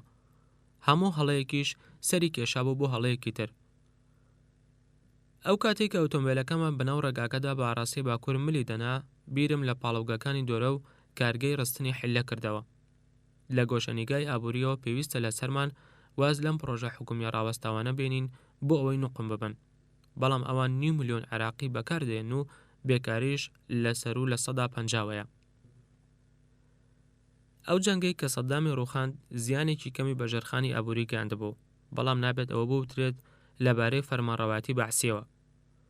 بەهۆی خراپی کارجێڕە و دزینی ڕاشکاوانەوە ئابووری وڵات لە ماوەی 35 ساڵی ڕابردوودا پەچی کەوتبوو، جگە لە دەیەیەک لە سزاکان. بۆیە پێویستە لە سەرمان بە خێرایی بجوڵین بۆ لابردنی ئەو سزایانە و دەستکردن بە پرۆسەی چاکسازی ماوە درێژ. پێشەوەی سەدام عێراق وێران بکات، ئەم وڵاتە یەکێک بوو لە سەرکەوتووترین ئابووریەکان لە ناوچەکەدا. لە سەرەتای هەفتاکاندا داهاتەکانی نەوت گەیشت بووە 75 ملیار دۆلار بە نرخەکانی دۆلار لە ساڵی 2003. پشکی تاک لە داهاتی نەتەوەیشدا لە ساڵی 1980دا لە لوتکەکەیدا گەیشت بووە زیاتر لە 7000 دۆلار. لەگەڵەوەشدا خوێندن بە خۆڕایی بوو، چاودێری پزیشکیش پشتیوانی لێکرابوو. ئەمە وای کردبوو عێراق وڵاتێکی خاوەندەهاتێکی مامناوەند و خاوەن ڕێز بێت. بەڵام لە ماوەی 20 ساڵی دواتردا سەدام و دەست و پەیوەندەکانی هەڵیان کوتایە سەر ئابووری عێراق و چینی ناوەند و لە ناویان برد. سەدام سامانەکانی عێراقی لە جەنگە خوێناویەکانی وەک جەنگی ئێراندا لە ناو بردو لە دروستکردنی کۆشکەکانی لە تەنیشت فوراتەوە کە هاوشەوەی قەڵاکانی بابلن لە ناو برد. لە سەرەتاکانی حوزەیران یۆنیۆدا گەورە ڕاوێژکارە ئابووری نوێیەکەمان ماکفێرسۆن کە جێگری وەزیری خەزانە و پێشتریش بەڕێوەبەری ئاژانسی ئەمریکی بووە بۆ گەشەپێدانی نێودوڵەتی و سەرۆکی مۆڵەتدراوی زانکۆی ویلایەتی میشیگان ئەو تەحەدایی کە ڕوبەڕوویان دەبینەوە بەم شێوەیە کورت و پوختیان کردبەوە. سیستەمی کارەبایی لە خوار ئاستی پێوانەیەوەیە و پاراوێزی و پڕ لە هەڵەیە، ناتوانرێت پشت بە ئاو ببەسترێت لە یەکێک لە بێبیترین ناوچەکانی جیهاندا. سیستەمی تەندروستی پەڵەیەکی شوورەییە، سیستەمی پەیوەندیەکان و گەیاندن لە جۆرەکانی جیهانی چوارەمن. بەگشتی جۆری ئەو ژێرخانە ئابووری عێراق خراپترە لە وڵاتانی تر کە لە ئیدارەی ئینتیقالیدا سەرکەوتوو بوون. لەو کاتەدا کە هەواڵە خراپەکان کەڵەکە دەبوون شەوێک بە کلایم ڕاگەیاند ئێمە ڕۆبەڕۆی قەیرانێک دەبینەوە لە مەترسیەکەیدا هاوشێوەی ئەو مەترسیە کە ئەمریکا لە کاتی وەستانی ئابووریە مەزنەکەدا تێیکەوت. بەیانیەک پیتەر هاتە ناو نووسینگەکەمەوە هەندێک کاغەزی هەڵگرتبوو. گروپەکەی ماوەی چەند ڕۆژێک بوو وەزارەتی داراییان دەپشکنی بۆ گەڕان بە دوای ژمارەکانی بودجەدا دوجار هەندێک زانیاری بە سوودیان دۆزیبەوە. راپۆرتێکی چاپکراوی نیشاندام ئەوەی دەخستەڕوو کە بەعسیەکان بە درێژایی 3 دەی ڕابردوو تێکڕای بەرهەمی ناوخۆی وڵاتیان بۆ هێزە سەربازیەکان ڕەوانە کردووە. ئەو سیستەمە ئابووریەی کە حیزبی بەعس تەبەنی کردبوو کۆ دەبێتەوە لە نێوان خراپترین ئەوەی کە لە سۆشیالیزمی باوەڕبوو بە تۆباویەت بە ئاراستەکردنی بیرۆکراتی و ئەو پرۆژانەی کە دەوڵەت خاوەنیانە و ئەو گەندەڵەی کە سیستەمە تاکراوەکان پێدەناسرێتەوە. ئەنجامەکەشی بریتە لە خراپ بەکارهێنانی دەرامەتە سەرمایەداری عێراقیەکان بە شێوەیەکی بەردەوام و سەرسوڕهێنەر. لەبەرەوە عێراقی نوێ پێویستی بە ئابووریەکی نوێ هەیە. وتم پیتەر تۆ پەروەشتیاری، ئایا پێت وایە بتوانین عێراقیە کاریگەرەکان لەم بوارەدا فێری بنەماکانی ئابووری بازاڕی ئازاد بکەین؟ بە دڵنیایی و دەتوانین هەوڵیەوە بدەین. بەو شێوەیە 2 مانگ دەستی پێکرد لە سیمینارە ئابووریەکان کە ئێوارانی دووشەممان دەبەسترا کە ناوبانکێکی گەورەی دروست کرد لە ناوەندەکانی ئەو کارمەندانەدا کە لە وەزارەتەکان و کەرتی تایبەتیدا کار دەکەن. من ئومێدەوار بووم ئەم دانیشتانە پەرە بسێنن بۆ جۆرێک لە ئەنجومەنی ڕاوێژکارە ئابووریەکان بۆ ئەو حکوومەتە کاتیەی کە دەمانەوێت پێکی بێنین. لە یەکێک لە کۆنگرە ئابووریە بەرایەکاندا ژمارەیەکی زۆر لە ئامادەبووان لە سەنتەری کۆنگرەکان لە دەوری مێزە لاکێشەیەکە کۆبووبوونەوە لە دووری میلێک لە کۆشکەکەوە. پیتەر وەک سەرۆکی زانکۆیەکی ئەمریکی بەناوبانگ سەرنجی عێراقیەکانی ڕاکێشا، ئەویش ئەو کاتەی کە دەستی کرد بە باسکردنی وردەکاری خەمهێنەرەکان و ئەو زانیاریانەی کە لە پێش پرۆسەی ئازادیەوە بە نهێنیەک لە نهێنیەکانی دەوڵەت دادەنران. پیتەر وتی پێویستە لە سەرمان درک بە ڕادەی خراپی ڕەوشەکە بکەین بۆی بتوانین ڕێگە لە بەردەمماندا ساز و ئامادە بکەین. ئاماژەی بەوە کرد کە لە نەوەدەکاندا پشکی تاک لە خەرجکردنەکاندا بۆ چاودێری تەندروستی لە $7 بەزیوە بۆ 50 سنت. هەروەک چۆن نیوەی کۆمپانیا و دامەزراوە تەندروستیە بەرایەکانی ئەم وڵاتە لەو دەیەدا داخراون. ڕێژەی مردن لە عێراق 5 بەرامبەری ڕێژەی مردن لە چاو وڵاتێکی وەک عەرەبستانی سوعودیەی دراوچەیدا بەرز بۆتەوە. تەمەنی پێشبینیکراو لە عێراق دابەزیوە بۆ 61 ساڵ بە بەراورد بە بەرزبوونەوەی مامناوەندی هەرێمی بۆ 67 ساڵ. پیتەر وتیشی ڕەوشی فێرکردنیش لەمانە باشتر نەبووە. بەپێی یونیسێف لە 180 قوتابخانەکانی عێراق کە ژمارەیان 25,000 قوتابخانەیە لە ڕەوشێکی نالەباردان و بەلایانی کەم و نیوان پێویستیان بەوە هەیە سەر لە نوێ بنیاد بنرێنەوە. قوتابخانەکان بەدەست قەرەبەڵغی بەردەوامەوە دەناڵێنن. هەندێک جار نزیکەی 180 قوتابی لە پۆلێکدا کۆ دەکرێنەوە بە شێوەیەکی مامناوەندی هەر 6 خوێندکار 1 کتێبیان بەردەکەوێت. هاوکات ئاماژەی بەوەش کرد لێرەدا لە وڵاتی نێوان دووڕووبار قەیرانی ئاوی هەیە. سەرکۆنەکردنیش لەمەدا وەک لە بوارەکانی تریشدا دەکەوێتە سەر خراپی بەڕێوەبردن و کارگێڕی. ئەو پسپۆڕانەی کە لەگەڵ پیتەردا کار دەکەن و هاوتە عێراقیەکانیان ئەوەیان خەمڵاندووە کە زیاتر لە نیوەی ئەو ئەوەی کە بۆ ناو بۆریەکانی دابەشکردن ڕەوانە دەکرێت بەهۆی کوونبوون و شڕی بۆریەکان و بەفیڕۆ دەچێت. هەندێک لەو بۆریانە 40 ساڵ بەسەر تەمەنیاندا تێپەڕیوە. هەر بۆیە لە نەوەدەکاندا فەرهەمکردنی ئاوی خواردنەوە لە بەغداد بۆ لە 160 دابەزی. ئەو کاتەی هێزەکانی هاوپەیمانان هاتە نیوەی کارگەکانی چارەسەرکردنی ئەو لە بەسڕا کاریان نەدەکرد. سیستەمەکانی ئاوڕۆی داخراویش تەنها خزمەتی لە 120 دانیشتوانی عێراقی دەکرد. زۆربیان لە بەغداد بوون. هیچ یەکێک لە 3 کارگەکانی چارەسەرکردنی ئاوڕۆ لە بەغداد کاریان نەدەکرد. وێرە ئەوەی هیچ یەکێک لەو کارگانە بەهۆی جەنگەوە زیانیان پێنەگەیشت بوو. ئەم کارگانە گرفتی کەمی پارەپێدانیان هەبوو لەلایەن حکوومەتەوە و دوای ئەوەش تاڵان کران. ژمارەیەک لە عێراقیەکان کە لە دەوری مێزەکە بوون بە شێوەیەکی تووڕا بوتڵی ئاوەکانیان بە پەنجەکانیان دەگوشی. لە یەکێک لە سیمینارەکانی ئێوارەی دووشەممەدا دەیڤد ئۆلیڤەر بەڕێوەبەری کارگێڕی بودجە لە دەسەڵاتی کاتی هاوپەیمانان بڕێکی زیاتر لە هەواڵە بە سوێیەکانی پێشکەش کرد. زۆربەی و پرۆژانەی کە وڵات دەیانبات بەڕێوە و ژمارەیان 102 پرۆژەیە بە شێوەیەکی زەرەرهێن دەبرێن بڕێوە کە ساڵانە نزیکەی $1,000,000 لەسەر حکوومەت دەکەوێت. ناکرێت حسابی ئەو تێچوونە ناڕاستەوخۆیانەش بکرێت کە بەهۆی تەرخانکردنی ناچالاکانەی سەرمایە و کارگەوە دروست دەبن. دوای ئەوەی بەشداربووەکان لەوە گەیشتن، دەیڤد گورزە کوشندەکەی وەشاند و وتی سیستمی بانکی مفلیسە. ئەو 6 بانکەی حکوومەت خاوەنیان بوو بە پێی ڕاستباردەی سیاسی قەرزی دەدا، ئەوەش سەرمایەداری حسابگرە لێکۆڵەرەوانی یەکێتی سۆڤیەت بوو. وێ ڕێبوونی نزیکەی 12 بانکی تایبەتیش ئەوانە وەک سندوقی دڵنیایی خێزانی دەدران زیاتر لەوەی کە دامەزراوەی دارایی دروست بن. لە کاتی ڕزگاریشدا سیستەمی بانکی بە تەواوەتی داخرا، لە ناویشیاندا بانکی ناوەندی. دەیڤد بەردەوام بوو، لەبەرەوەش ئێمە هەروەها ڕوبەڕووی قەیرانی نەبوونی سویلەی نەختی دەبینەوە، چۆن دەتوانین پارە بدەینە گەلی عێراق بۆ ئەوەی پێچکەی ئابووری بخەینەوە گەڕ. لە یەکێک لە ڕۆژەکاندا دوای گەڕانەوەم لە سەردانی یەکێک لە قوتابخانەکانی بەغداد داوام لە فێڵ کارۆلی گەورە ڕاوێژکاری وەزارەتی نەوت کرد کە تازە گەیشت بوو بۆ ئەوەی سەردانی نووسینگەکەم بکات. فێڵ پیاوێکی درێژ و سەرڕۆت بوو، بە شێوەزاری تەکساسی قسەی دەکرد. بەڕێوەبەرێکی بەڕێز و خانەنشین بوو لە کۆمپانیای دەرهێنانی نەوت. وام لێهات زۆر پشتم پێ دەبەست بۆ ئەوەی ئامۆژگاری لێ وەربگرم سەبارەت بە کەرتی ئۆرگانی نەوت. وتم لە کاتی گەڕانەوەم بۆ کۆشک ئەم بەیانیە تێبینی زیادبوونی ڕێزی وەرگرتنی بەنزینم کرد. وەڵامی دایەوە بەڵێ ئەوە شتێکی کتوپڕ نییە. ئێمە ڕۆبڕۆی گرفتی بەرەمێنانی بڕی پێویست لە بەنزین بووینەتەوە لە پاڵاوگەکاندا. لە دوای پرۆسەی ڕزگارکردنی عێراقیشەوە ڕێژەیەکی زۆر لە ئۆتۆمبیل دێنە ناو وڵاتەوە. نرخی بەنزینیش گەیشتۆتە 5 سنت بۆ هەر گاڵۆنێک. وتم بە پێی بڕیاردەری بەرایی لە ئابووریدا پشتیوانیکردنی زۆر چالاکیەکان دەشێوێنێت. وەڵامی دایەوە بەڵێ وایە، بەڵام گرفتەکە لەوە خراپترە. ئایا دەزانی نرخی لیترێک بەنزین لە تورکیا چل هێندە نرخەکەیەتی لێرە؟ مەسەلەکەش زۆر خراپترە بە نیسبەت جۆرەکانی تری سوتەمەنیەوە. نرخی گازی چێشتلێنان بەرز دەبێتەوە بۆ 150 هێندە لە دووهەمین هێڵدا لە سووریا. لەبەرەوە ئێمە هەروە گرفتی دزین و ئەو دیوکردنمان هەیە، ئەوەش بە ملیارات دۆلار زیانمان پێدەگەینێت.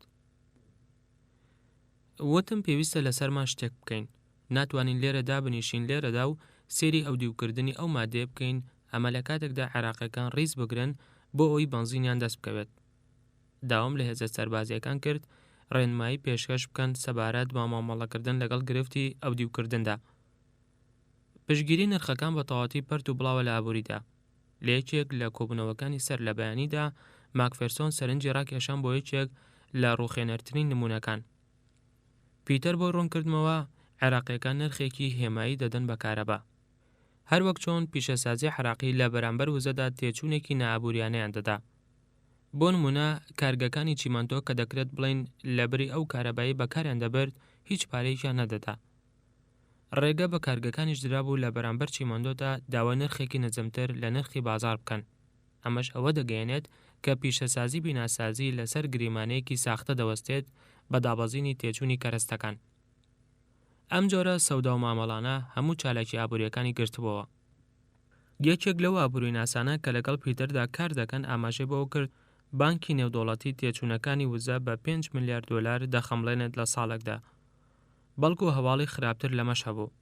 لە ساڵی 1995ەوە سەدام پێڕەوی لە سیستەمی پێدانی پسوڵەی خۆراک کردبوو. سەرۆکی هەموو خێزانێک پسوڵەیەکی خۆراکی پێدا بوو بۆ وەرگرتنی بڕاخۆراکێکی مانگانە کە لە هەموو ناوچە جیاجەکانی عێراقدا لە ڕێگەی 4000 بایعەوەدا بەش دەکرا. دوای کۆبوونەوە لەگەڵ دەستەی کارمەنداندا پیتەر پێی ڕاگەیاندم نەتەوە یەکگرتوەکان پێی وایە زیاتر لە نیوەی گەلی عێراق پشت بەو بەشە خۆراکە مانگانەیە دەبەستێت. بەڵام هەروەها بازاڕی خۆڵەمێشی چالاکیش هەیە لە فرۆشتن و کڕینی شتومەکدا. لەبەرەوە کێ دەزانێ؟ پشگیری خۆراک پێدان لەلایەن حکوومەتەوە واتە ئێمە لە ئێستادا ساڵانە 3 ملیارد دۆلارمان لەسەر دەکەوێت. واتە کۆی ئەو پارەی کە بۆ ئەم مەبەستە تەرخان دەکرێت 65 بۆ 70 لە سەدی دەرامەتەکانی دەوڵات قوت دەدات. هەروەها پشکەکانی برنج و ئارد و پاقلەمەنی و ڕۆن و چالاکی ئابووری دەشێوێنن. بە تەنها وەزارەتی بازرگانی مافی هێنانە ناوەوەی بەرهەمە خۆراکیەکانی هەیە کە مانگانە دەدرێتە هاوڵاتیان. وەزارەتیش 36 سایلۆی هەیە بۆ زەخیرەکردنی برنج و گەنم و 3000 ئۆتۆمبیلی بارهەڵگریشی هەیە بۆ دابشکردنی شتومەکەکان. هەموو ئەوەش شکست بەخواستی داواکردنی کشتوکاڵی ناوخۆیی دێنێت و دەبێتە کۆسب لە بەردەم چالاکیەکانی زەخیرەکردن لە کەرتی تایبەتدا. بۆ هێشتنەوەی کشتیارەکانیش کە زۆربیان لە شیعان لە کێڵگەکانیاندا حکوومەت پەنای بردبوو بۆ پێدانی هاریکاریەکی زیاتر پێیان بە فرۆشتنی تۆ و پەین و دەرمانی لە ناوبردننی مێرو پێیان بە چارەکی نرخی تێچوونی ڕاستەقینیان. دوانیۆڕۆ یەکێک لە ڕۆژە پڕ لە کارەکانمان لە کۆتاییەکانی ئایار مایۆدا کۆبوونەوەیەک سەبارەت بە بودجە لەگەڵ دەیڤد ئۆلیڤەردا زیاتر لە کاتژمێرێکی خاند کە من تەنها 15 خولەک کاتم بۆ دیاری کردبوو. بۆ ڕوونکردمەوە ئامادەکردنی بودجەی ناوەندی بێسەروبەرەیە چونکە بەحسیەکان ڕێوشۆنە دارایە باوەکانیان لەناو بردووە. هێڵکاریەکی لەسەر مێزە مەڕمەڕەکە بڵاو کردەوە بۆ ڕوونکردنەوەی خاڵەکەی دواتر. دەتوانین بڵین تەنها لە 180 تێچوونەکانی حکوومەت لە ڕێگەی وەزارەتی دارایی و ئاراستە دەکرێن. وتمەوە شێتیە ئەی باقی خەرجکردنەکان بۆ چۆ دەڕۆن؟ وا دیارە زۆرینی هەرە زۆری خەرجیە حکومیەکان نووسنگەی جۆراجۆری پەیوەست بە سەرۆکایەتیەوە تەحکومیان پێوە کردووە، هەروەها بە ژمێریارە هەڵبژاردراوەکانی سەددام، هەروەها بودجە نهێنیەک بووە لە نهێنیەکانی دەوڵەت لە سەردەمی سەددامدا، لەمەشدا وەک ڕۆسەکانیان کردووە. ناتوانین تۆماری سوودبەخشیش لەبارەی ئەم تێچوونە زەبەلەحانەوە لە دەرەوەی بودجەوە بدۆزینەوە. دوانیۆڕۆ یەکێک لە ڕۆژەکان کاتێک کە لە کاری گروپەکە تێڕادەمام پیتەر وتی سەددام لە بواری ئابووریدا شارەزایی نییە. کاتێک کە راپۆرتێکی چاپکراوی ترم هەڵدەگرتەوە بە گاڵتەوە پێم وت خەریکە هەست بەو دەکەم کە ئێوە گەلە کۆمەکەم لێ دەکەن. بۆ دابینکردنی خەرجیە حکومیەکان کە لە نەوەدەکاندا خەرجیەکان لە دەرامەتەکان زیاتر بوو، سەددام پەنای دەبرد بۆ چاپکردنی پارە.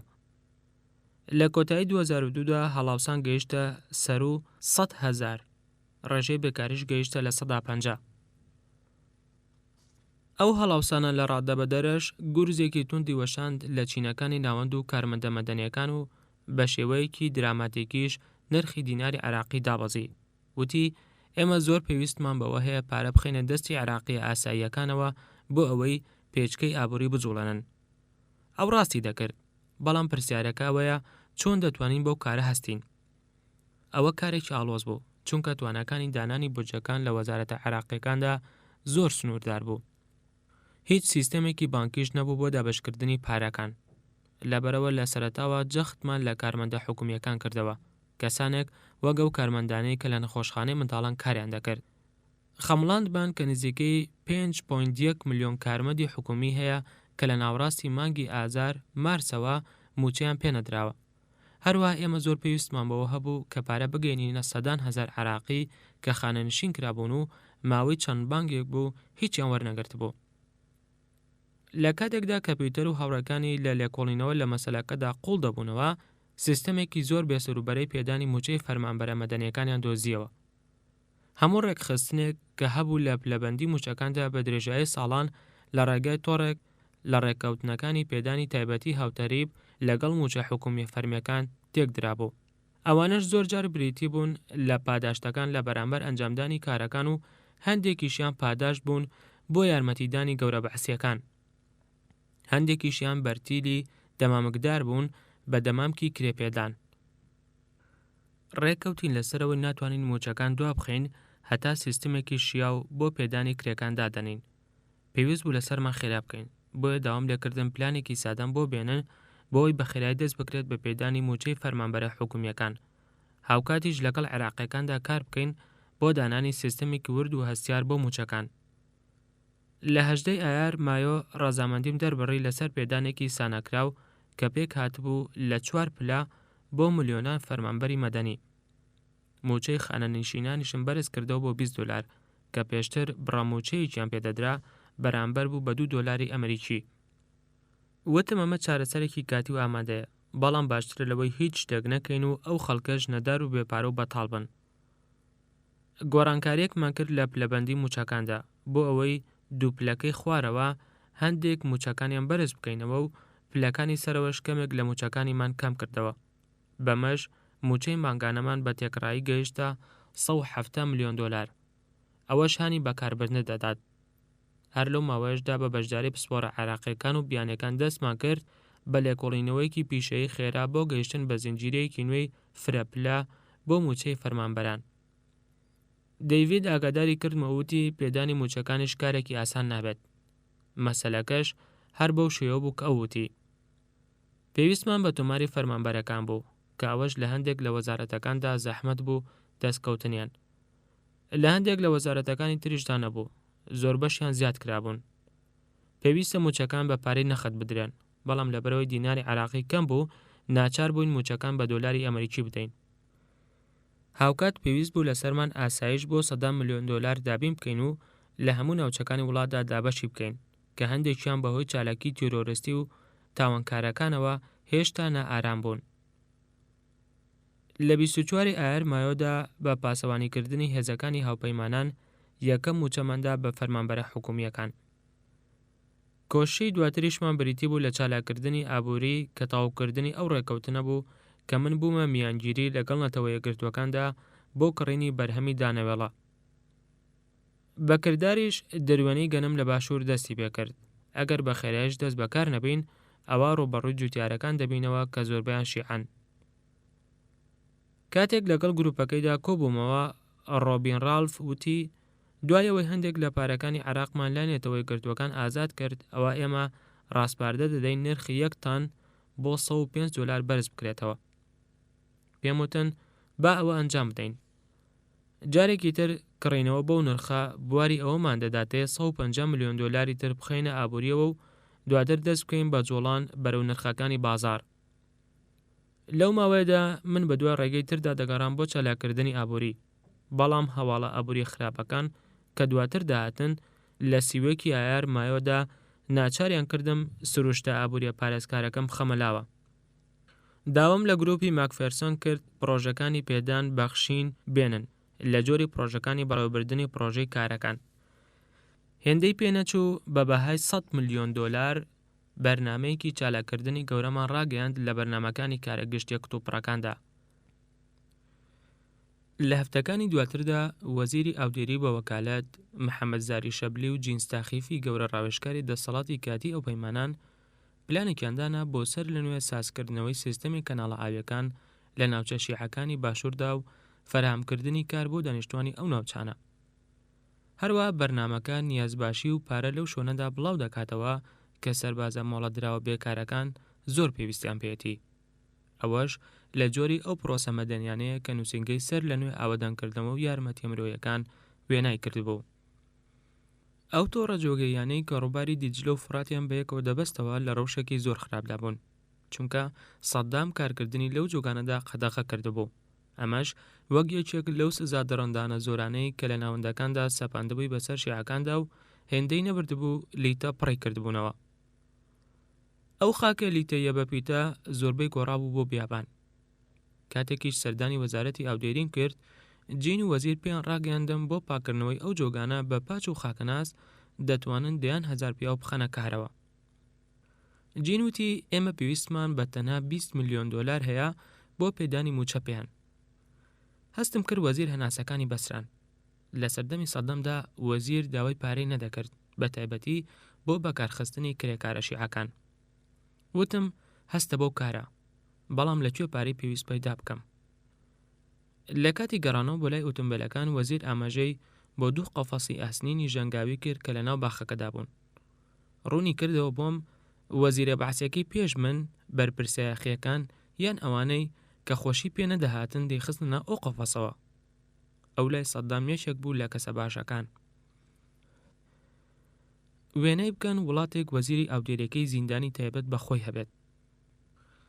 لە ماوەی 3 مانگی دواتردا پرۆژەکە 20,000 کیلۆمەتر جۆگەیان پاک کردەوە و زیاتر لە 100,000 هەلی کاریان ڕەخساند. هەروەها بووە یارمەتی دەرێکیش بۆ ئەوەی هاوپەیمانان ڕێزی شیعەمیان ڕەوەکان بەدەستبێنن.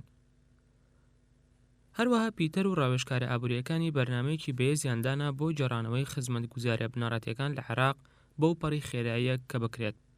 وتیشی ئامانجەکەی ئەوەیە پێوەرە پێوانەیەکان بەرز دەکاتەوە بۆ سەر و ئەو ئاستانەی کە لە پێش جەنگدا هەبوون. ڕەزامەندیم دەربڕی لەسەر بەرزکردنەوەی بەخشین بە چاودێری تەندروستی بە ڕێژەی لە 3.2%. هەروەها موچەی مانگانی پزیشکەکانم لە 800 و فەرمانم کرد بەکڕینی 22 ملیۆن لوقاح بۆ مناڵان و دابەشکردنی. بە گەورە ڕاوێژکارەکان لە دەسەڵاتی کاتی ئەو پەیمانانم ڕاگەیاند پێویستە لە سەرمان کار لەسەر کەمتوانایی بواری فێرکردنیش بکەین. لەبەرەوە ئامانجێکماندانا بۆ سەر لە نوێ ساز و ئامادە باشکردنەوەی 1000 قوتابخانە و دابەشکردنی زیاتر لە ملیۆنێک دەستە لە کەلوپەلی قوتابخانەکان لەگەڵ هاتنی 30 ئەیلول سێپتەمبەردا. هەروە موچەی مامۆستایانمان بەرز کردەوە بۆ $150 لە مانگێکدا کە پێشتر بڕی موچەکانیان بەرامبەر بە $3 ئەمریکی بوو. هەروە دەستمان کرد بە پاکردنەوەی کتێبی خوێندنگاکان و پرۆگرامەکان لە پرۆپاگەندەی بەعەس. ئەوەش مانای ئەوە دەگەیەنێت زیاتر لە 5 ملیۆن کتێب چاپ بکرێت پێشەوەی لە تشرینی یەکەم ئۆکتۆبەردا قوتابخانەکان بکرێنەوە. لەو ماوەیەدا پسپۆڕانی دەسەڵاتی کاتی هاوپەیمانان و بەڵەندەرەکانی دەیان پرۆژەیان دیاری کردبوو بۆ چاکردنی سیستەمی ئاو و پەیوەندیەکان و بەندەرەکان و کارەبا. پێش جەنگ عێراق نزیکەی 4,000 مێگاوات کارەبای بەرهەم دەهێنا. سەرەڕای ئەوە خواست لەسەر کارەبا بەلایانی کەمە بە بڕی 6,000 مێگاوات دەخەمڵەندرێت.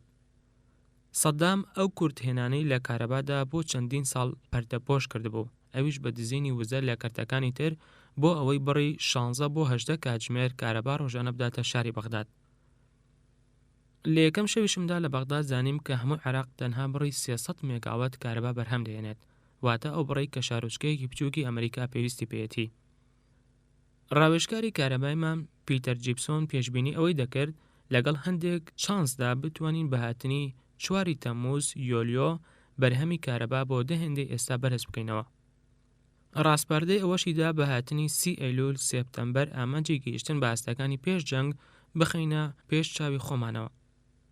پێم وت ئەوە بکە، بەڵام خەمڵاندنێک بە تێچوونی پێویست پێشکەش بە ئۆلیڤەر بکە، ئەوەش داوایەکی ترە بۆ پارە. هەروە دەستم بە پەیڕەوکردنی سیستەمێک کرد بۆ بەخشینی ئەو کارەبایی کە هەیە بەسەر تۆڕی کارەبای نیشتیمانیدا، ئەویش بۆ گرنتی دابەشکردنێکی دادپەروەرانە لە نێوان ناوچەکاندا.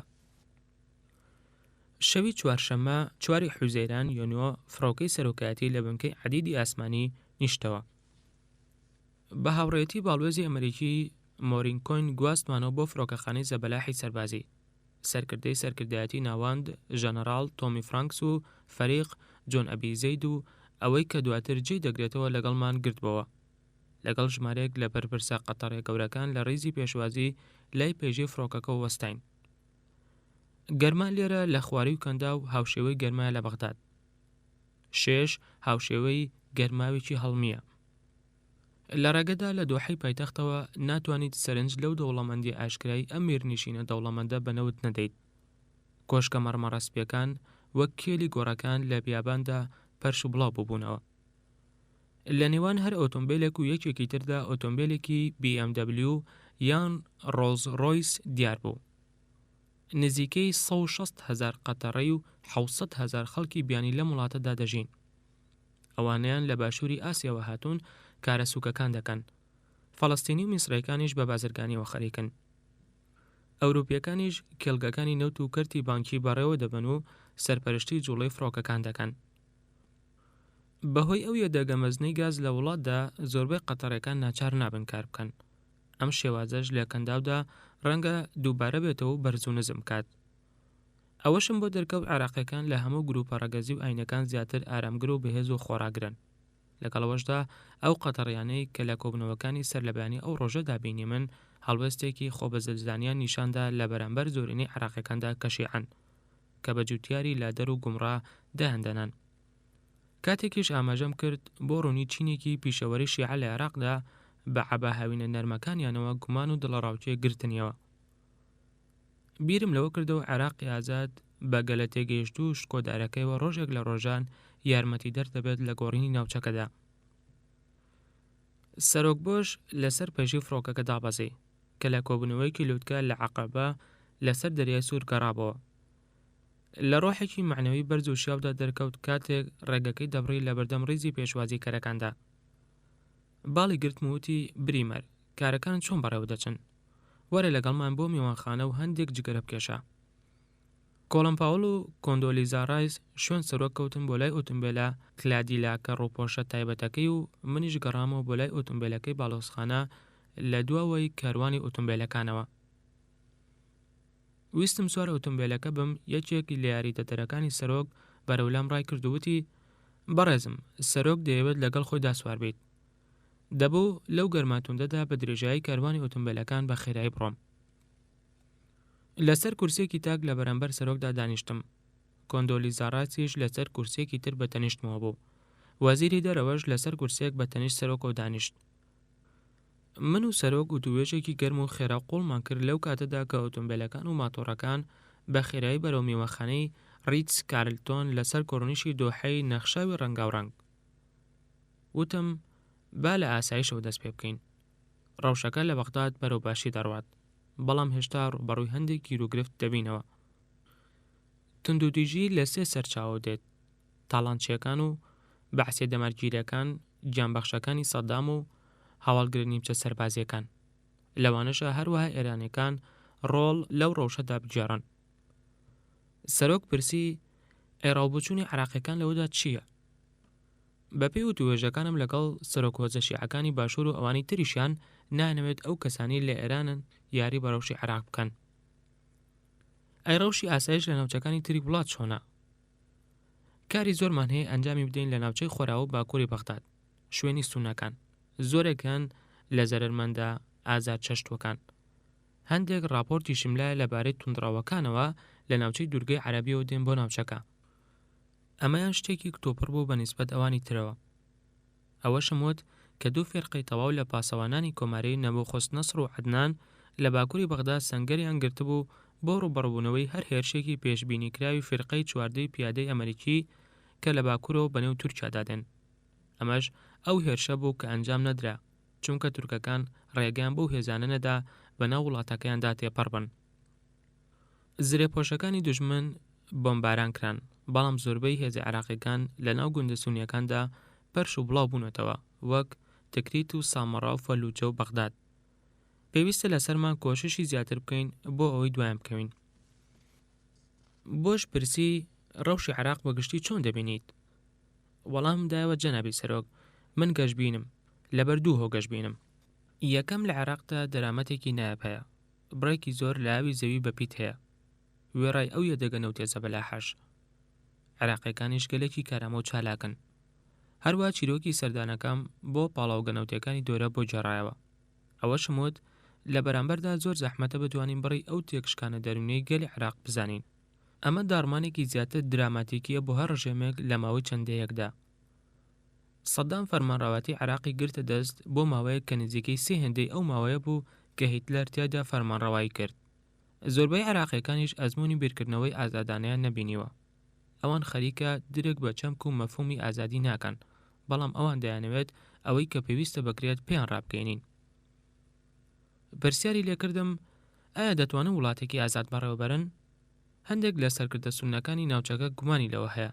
ئەوان دەڵێن شیعە هەمویان درۆزنن. ئایا تۆ ڕات چییە؟ من ڕاموانیە. من چاوم بە ژمارەیەک لە شیعە دڵسوز و میانڕەوەکان کەوتووە. من دڵنیام لەوەی دەتوانین مامەڵەیان لەگەڵدا بکەین. ئەی دەربارەی ئابووری، گرفتەهرە سەرەکیەکە بێکاریە. ئێمە ڕامانوە ڕێژەی بێکاری گەیشتۆتە لە 150، بەڵام لە ڕاستیدا کێ دەزانێت؟ گەلی عێراق لاو تازە پێگەیشتووە، نزیکەی نیوەی دانیشتوانی عێراق لە خوار 18 ساڵیون. ئەوەش ئاوێتەیەکی تەقینەوەیە.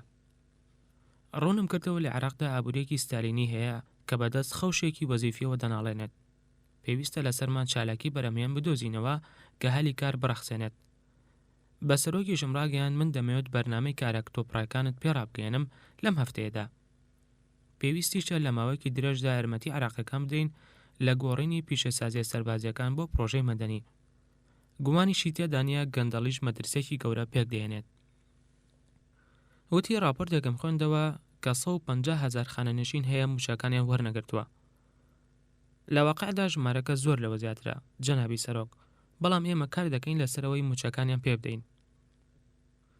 ئەیچی هەیە دەربارەی بنیادنانی سوپا و پۆلیسی نوێی عێراقی؟ ئەوەی چێکە لە کارەبەرایەکانمان، بەڵام سەربازە پێشینەکان لەبار نین یان مەشق پێکراو نین لەسەر ئەنجامدانی کاری پۆلیس. ئەوە شموت کە بەرنارد کریگ، مفەوەزی پێشی پۆلیس لە نیویۆرک تازە گەیشتووە و وەک ڕاوێژکارم بە پۆلیسی عێراقی دەست بەکار دەبێت. پلانی شمەیە بۆ بنیادنانی هێزێکی پۆلیسی شارەزا و کارامە. لە ماوەی 3 هەفتەدا دەست بە مەشقی بنەڕەتی دەکەین.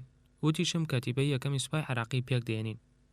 هەروە ئەوەشم بە سەرۆک ڕاگەیاند کە بەرەمێنانی نەوت بەهێواشی دەگەڕێتەوە بۆ ئاستی پێشووی. ئێمە 700,000 بەرمیل لە ڕۆژێکدا بەرهەم دێنین. دەبێت بتوانین لە هەفتەی ئایندەدا لە ڕێگەی هێڵی بۆریەکانی تورکیاوە دەست بە هەناردەکردن بکەین. دەکرێت بەم نزیکانە گوێزەرەوەکانی نەوتیش بێن بۆ بەندەرەکانی باشوور.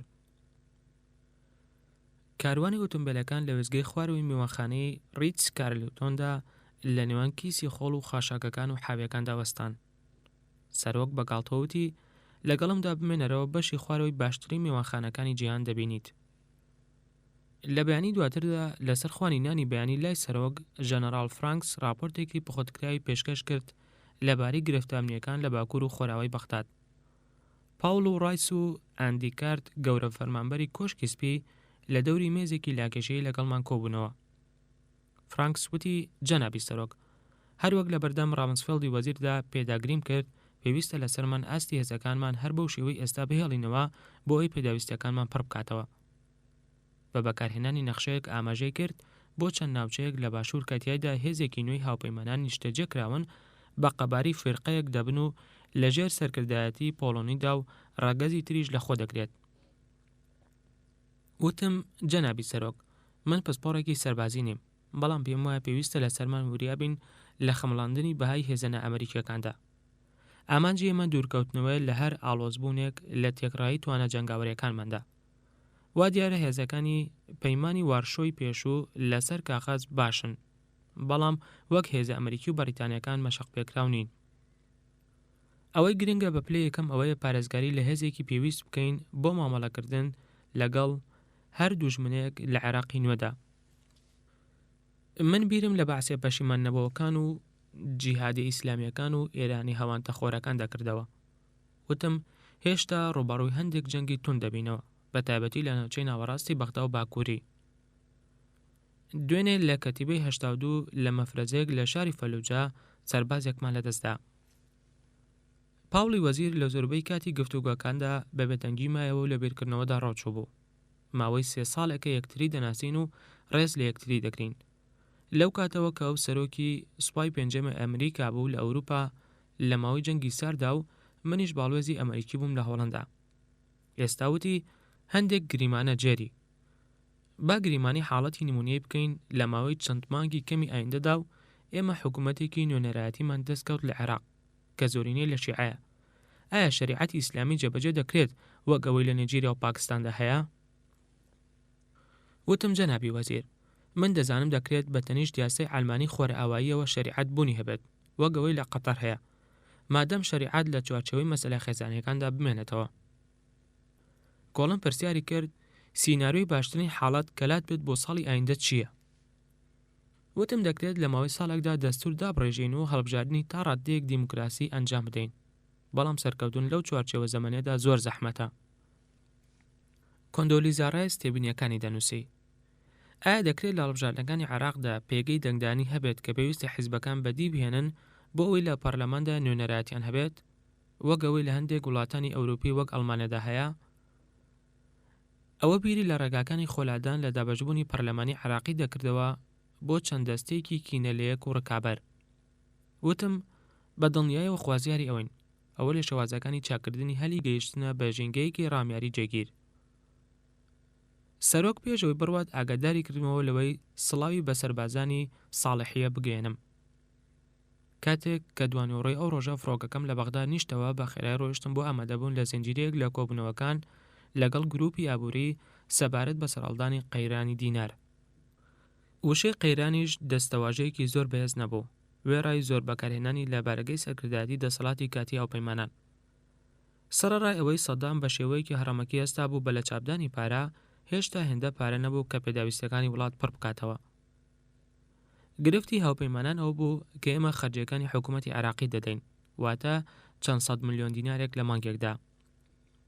ئەوەش متمانی نزمی دیناری چاپکراوی سەدامی هێندەی تر دەهێنایە خوارەوە کە لە دوای جەنگی یەکەمی کەنداوە پارەی ڕەسمی بوو لە باشووری عێراق. ئەو گرفتی پارێش کە ڕووبەڕوومان دەبەوە ئاڵۆز بوو، چونکە دیناری سەدام تەنها دوو جۆر بوو، 250 دیناری و 10,000 دیناری. ئەوەش هاوشێوەی هەوڵی بەڕێوەبردننی ئابووریە بە شێوەیەک هاوتابێت لەگەڵ پارەی 10 سنتی و 5 دۆلاریدا بە پێی نرخەکانی گۆڕینەوەی باو. ئاڵۆزکردنێکی تریش هەیە پەیوەندی بە کوردەکانەوە هەیە. کاتێک لە ساڵی 1991دا لە عێراق جیابوونەوە ناوچەی کوردستانی سربەخۆ خۆجێیان دامەزراند. باکوور بەردەوام بوو لە بەکارهێنانی پارەی عراقی پێشوو کە پێی دەوترێت دیناری سویسری، چونکە کۆمپانیایەکی سویسری چاپی کردووە. بەهای دیناری سەدامیش زۆر دابەزی لە بەرامبەر دیناری سویسری و هەموو دراوە جیهانەکاندا، چونکە سەدام بۆ پڕکردنەوەی کورتهێنانەکان بەردەوام پارەی چاپ دەکرد. لەگەڵەوەشدا هەر لە سەرەتاوە ڕامگەیاند هاوپەیمانان دام بەم دوو جۆرە دینارەدا دەنێت وەک دراوێکی یاسایی بۆ عێراق. بڕواشەوە بوو کە پێویستی عێراقیەکان وەک کۆگایەک بۆ بەها متمانە بە دراوەکەیان بکەن. ئەم قەیرانی دوایی بە شێوەیەکی هەندێکی بەهۆی دزەکردنی ئاوی بۆرێت لە قێنراوەکانەوە دروست بوو بەناو گەنجینەکانی بانکی ناوەندی لە کاتی کۆتایی هاتنی جەنگدا. ئەوەش بووە هۆی بێکەڵکبوونی چەندین میلیارد دیناری عێراقی. کەمی دینار وەستانی هاوپەیمانان لە بەکارهێنانی دۆلار بۆ پێدانی موچەی فەرمانبەرە مەدەنیەکان و خانەنشینەکانی قورس کرد کە ئەوە گەورەترینی خەرجیەکانمانە کە مانگانە دووبارە دەبێتەوە. بەڵام ناتوانین بڕێکی زیاتر لە دیناری سەدامی چاپ بکەین بەهۆی ونبوون یان دزرانی تابلۆکانی چاپکردنی کاغەزی 10,000 دیناری. هەروە لەبەرەوەی خەڵک گومانی ئەوە دەکەن کە بەشێکی زۆری ئەو کاغەزە 10,000 دیناریانە ساختن. ئەم کاغەزە 10,000 دیناریانە تەنها بە بڕی لە 170 بۆ 75 باکەی خۆیان وەردەگیران. تابلۆکانی کاغەزی 250 دیناریمان لابوو. ئابووری ناسەکان پێشنیاریان کرد چاپی بکەین و بە بەهای 10,000 دیناری خەرج بکرێت بۆ پشتیوانیکردن لە ڕاستێنەی کاغەزی 10,000 دیناری. بۆیە ڕاستپاردەمدا بە ناچارەی کاغەزی 250 دیناری نوێ چاپ کرێت. بەڵام بەهۆی ئەوەی فەرمانی ڕێشەکێشکردنی بەعەز ڕێگە لە خستنەڕۆی وێنەی سەدام دەکرێت، بۆیە پێویست بوو لەسەرم ڕێگە بەخۆم دەم سازش بکەم لە چاپکردنی کاغەزەکانی سەدام. بەڵام هەر ڕۆژێک کە دەڕۆیشت و بڕێکی زیاتر لە دۆلار دەخرایە بازاڕەوە، متمانی گەل بە دیناری سەدام زیاتر دەگەڕایە دواوە. لە کۆتاییەکانی ئایاردا قەیرانەکە ڕووی لە زیادی کرد و گۆڕینەوەی دینار لە بەرامبەر دۆلاردا ڕووی لە شکستی زیاتر کرد.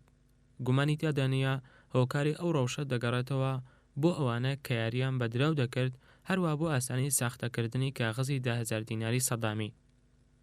هۆکارەکەی هەرچیەک بێت، ئەوە ئەو وەچەرخانە توندە لە دراودا وا دەکات ئامادەکردنی بودجەی حکوومەت و هەروە بودجەی کۆمپانیا تایبەتەکان زۆر زەحمەت بێت. دەشمانزانی دوودڵی و گومان لە دراودا ئاستەنگی کەمەندکێشکردنی و بەرهێنانە بیانەکان کە وڵات زۆر پێویستی پێێتی زیاتر دەکات. دوای کۆبوونەوەکە پیتەر ماکفێرسۆن لەگەڵ گەورە ڕاوێژکارە داراییەکاندا هاتن بۆ بینین و وتی من و هاوڕەکانم ئێستا پێشبینین دارمانی تاواتی دیناری سەدام دەکەین. لە بیستنی هەواڵە خەمێنە سرم ڕاوەشاند.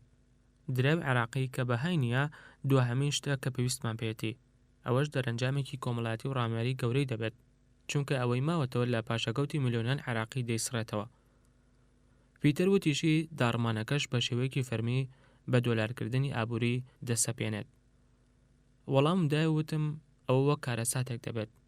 پەیامێکی وێرانکەر دەنێرێت بۆ عێراقیەکان بەوەی ویلایەتە یەکگرتووەکانی ئەمریکا عێراق وەک باشگۆیەکی خۆی سیر دەکات و داگیرکردنیش هەمیشەیە. ناتوانن ڕێگە بۆ بدەین. دوای زۆرێک لە هێنان و بردن بڕیارماندا کە پێویستە لەسەر هاوپەیمانان دراوێکی نوێی یەکگرتوو بێنێتەکایەوە کە لە هەموو ناوچەکانی عێراقدا بەکاربێنرێت بەکەردە کوردیەکەشەوە. هەروە ڕێکەوتین لەسەرەوەی لە دوای جێگیربوونی نرخی گۆڕینەوەی سەرەتایی دیناری کۆن ڕێگە بدەین بەوەی بە شێوەیەکی ئازاد دیناری عێراقی لە بەرامبەر دراوەجییانەکاندا نمایشی خۆی بکات. پاشانیش لەو گەندەڵەیە ڕزگارمان دەبێت کە لە کاتی فەرمانڕەوایی سەدامدا نرخە جۆراوجۆرەکانی گۆڕینەوە بەرپایان کردبوو. بەیانەیەکی زۆر گەرم لە حوزەیران یۆنیۆدا بە گەورە ڕاوێژکارەکانم ڕاگەیاند ئەوە کارێکی زۆر گەورەیە کە پێشتر لە سەردەمی جەنگدا ڕووی نەداوە، بەڵام هیچ چارێکی دیکەمان نییە، یان ئەوە یان بە دۆلارکردنی هەموو ئابووری. یەکەم گرفتەیە کە ڕووبەڕوومان دەبێتەوە بریتیە لە زانینی قەبارەی ئەو پارەی کە لە واقعدا دەستا و دەستی پێدەکرێت. ژمارەکانی بانکی ناوەندی ڕێکخراونین و لە زۆربەی هەرە زۆری مەسەلەکاندا ناتوانرێت پشتیان پێ ببەسترێت. شتێک نییە پاڵمان پێوە بنێت بۆ ئەوەی بڕوامان وابێت کە لەم بوارەدا ئەوە باشترە. ئێمە وامان خەمڵاندبوو کە نزیکەی 4 بۆ 5 میلیارد دیناری سەدام و دیناری سویسری لە بازاڕەکان و هەڵگیراو هەبێت. بە پشتبەستن بەم ژمێرکردانەش پێمان وابوو کە پێویستە لەسەرمان نزیکەی 2.2 تان لە دیناری عێراقی نوێ چاپ بکەین و دابەشی بکەین و نزیکەی 2.8 تانیش لە دیناری کۆن کۆ بکەینەوە لە ناوی بەرین. ئەوەش خەمڵاندنێک بوو دوای دەرکەوت زۆر نزیک بوو. لەلایەکی ترەوە ڕەوشی ئەمنی پانتایەکی گەورە لە بێرکردنەوەمان داگیر دەکات.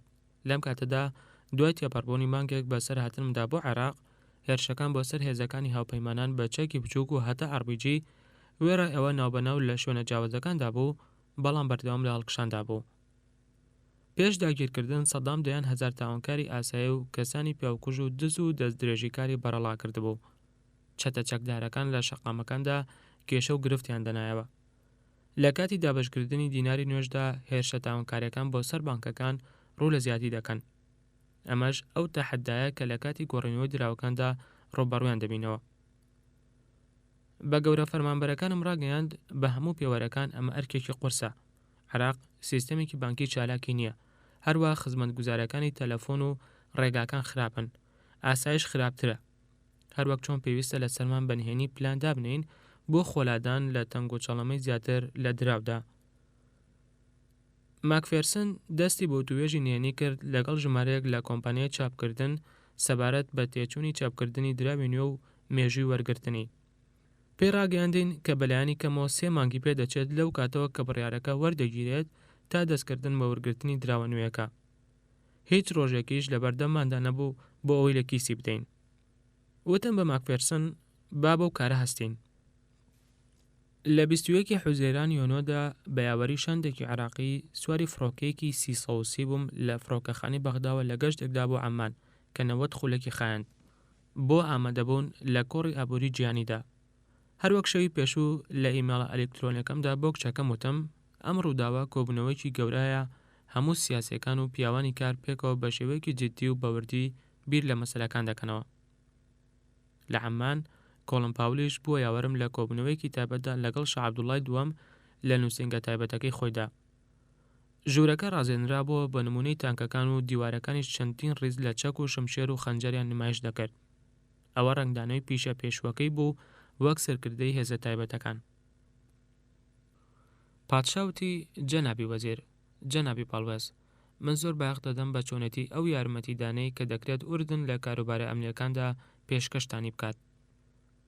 ئوردن دەوڵەتێکی سوننەیە، زۆرینەی دانیشتوانەکەی فەڵەستینین. لە کاتی هەڵمەتی سەربازیدا بۆ سەر عێراق زۆر یارمەتی داین. ڕێگەی بە هێزە تایبەتیەکانی هاوپەیماناندا لە زەویەکانیدا کار بکەن. پێش 2 ڕۆژیش لە بەغداد لەسەر داوای پادشا نانی نیوەڕۆم لەگەڵ سەرۆکی هەواڵگری ئوردن و سەرۆکی وەزگەی ئاژانسی هەواڵگری ناوەندیدا خوارد بۆ وتوێژکردن سەبارەت بە هاوکاریکردن لە مەشەقپێکردنی هێزە نوێیەکانی پۆلیسی عێراقی و هاوکاری عێراقی ئوردنی بۆ کۆنتڕۆڵکردنی سنوور. کاتێک بە وتوێژانەدا ڕۆیشتینەوە بۆم دەرکەوت پادشا بیرۆکەکەی پێقبوڵە، بەڵام هێشتا ئامادەنیە لە پەیوەندیەکی ئەمنیدا خۆی وڵاتەکەی پابەند بکات. سوپاسی پادشام کرد لەسەر خستنەڕۆکەی وتم ئێمە پەیوەندی بەیەکەوە دەکەینەوە. لە عەمان من و کۆڵم پاوڵ بە ئۆتۆمبیل بەرەو ئەو لای کە دەریای مردووی لێ ڕۆیشتین. پاوڵ بە زەردەخەنەوتی ئایا دەزانین دۆڵان ڕامسفێت لە بەرایەکانی ئایار مایۆدا پێشەوەی سەرۆک دامەزراندنن ڕابگەێنێت پەیوەندی پێوە کردم. کاتێک کە ئۆتۆمبیلەکە بە ڕێگەلێژ و پێچاوپێچەکەدا و بەناو تراویلکەی گەرماکەدا دەڕۆیژوتم پێی ڕاگەاندم پێش ڕۆیشتن بۆ لای سەرۆک ناوی من دەخاتە پێش چاوی ئەوە و کۆندالیزا ڕایس و جۆرج چینیت و جێگری سەرۆک. کۆڵن ئیعترافی کردووتی هەوڵمدا پارێزگاری لە هاوسەنگی دەنگم بکەم لە تەلەفۆنەکەدا، بەڵام کاتێک تەلەفۆنەکەم داخستەوە و لە خۆشیاندا یەکسەر هاوارم کرد. دەستی لەگەڵ ئامژەی قسەکانیدا جوڵاند. ئەو کەسانی لە دەروی نووسینگەکەم بوون ویان زانی یانسی بووم بۆ دەرچووە. هەستم بە ئاسوودەیی کرد کاتێک زانیم لە نێوان گەورە ئەندامانی ئەنجومەنی ئاسایشی نەتەوەیدا پشتیوانی بەرپرسێکی ترم دەستکەوتووە. لە چادرێکی گەورەدا بە تەنیشت ئاوی خۆڵەمێشی دەریای مردووەوە بە ئامادەبوانم ڕاگەیاند ئامانجی استراتیژی هاوپەیمانە بریتیە لەکردنەوەی ئابووری عێراق بەڕووی جیهاندا. ئەمەش دوای لابردنی سزاکانی نەتەوەیی گردوەکان بۆتە شتێکی ممکن. پێداگریم کرد لەسەر ئەو گرنگیەی کە دەیدەن بە هەندانی کەرتی تایبەتی عێراقی و بەرهێنانە بیانەکان کە سەدام دووری خستبەوە. بنیادنانی ئابووری چالاک لە عێراق کارێکی ئاسان نییە، وەک چۆن بنیادنانی کەشێکی ڕامیاری پڕ لە هێز و چالاکی زۆرێک لە تەحەداکان لە خۆ دەگرێت. بە بیری ئامادەبوانم هێناوە عێراق لەژێر فەرمانڕاوی سەدامدا لە ڕێگەی پلانی دەوڵەتی سەربازی هەڵە و دزینی ئاشکرا و ڕاشکاوانەوە ڕۆبەڕووی هاڕیم بۆتەوە. پێش جەنگ بێکاری گەیشتووە لە 150، بەڵام وەک لە دەوحە بە سەرۆکم ڕاگەیاند ئایندەی عێراق ئەوە نییە جێگەی بێهیوایی بێت. پێداگریم کرد لەسەرەوەی وڵاتەکە بڕێکی زۆر لێدەگی فراوان و دەرامەتی مرۆیی هەیە. لەو ماوە کورتەدا لە عێراق بەسەرم برد بەردەوام کاریگەر بووم بە توانە تەکنیکی هەڵاوردەکانی ئەو کرێکار عێراقیانەی کە لە حکوومەت و پیشەسازیدا کار دەکەن. ئەوان تەنها پێویستیان بەکات هەیە بۆ بەکارهێنانی ئەو کارامەییان لە کاری بەرهەمهێناندا. ئێمەش ئەو هەلەیان پێدەدەین. لە ڕۆژی دووشەممە 7 تەمموز یۆلیۆ یەکەم دووهەنگاوی بنەڕەتیماننا لە پرۆگرامەکەماندا بۆ چاکسازیکردنی ئابووری ماوە درێژ. تەنها ئەوەم ڕاگەیاند لە ماوەی 3 مانگی ئایندەدا لە 15 تشرینی یەکەم ئۆکتۆبەرەوە عێراق دەست دەکات بە گۆڕینی دراوی نوێ بە دینارە کۆنەکان.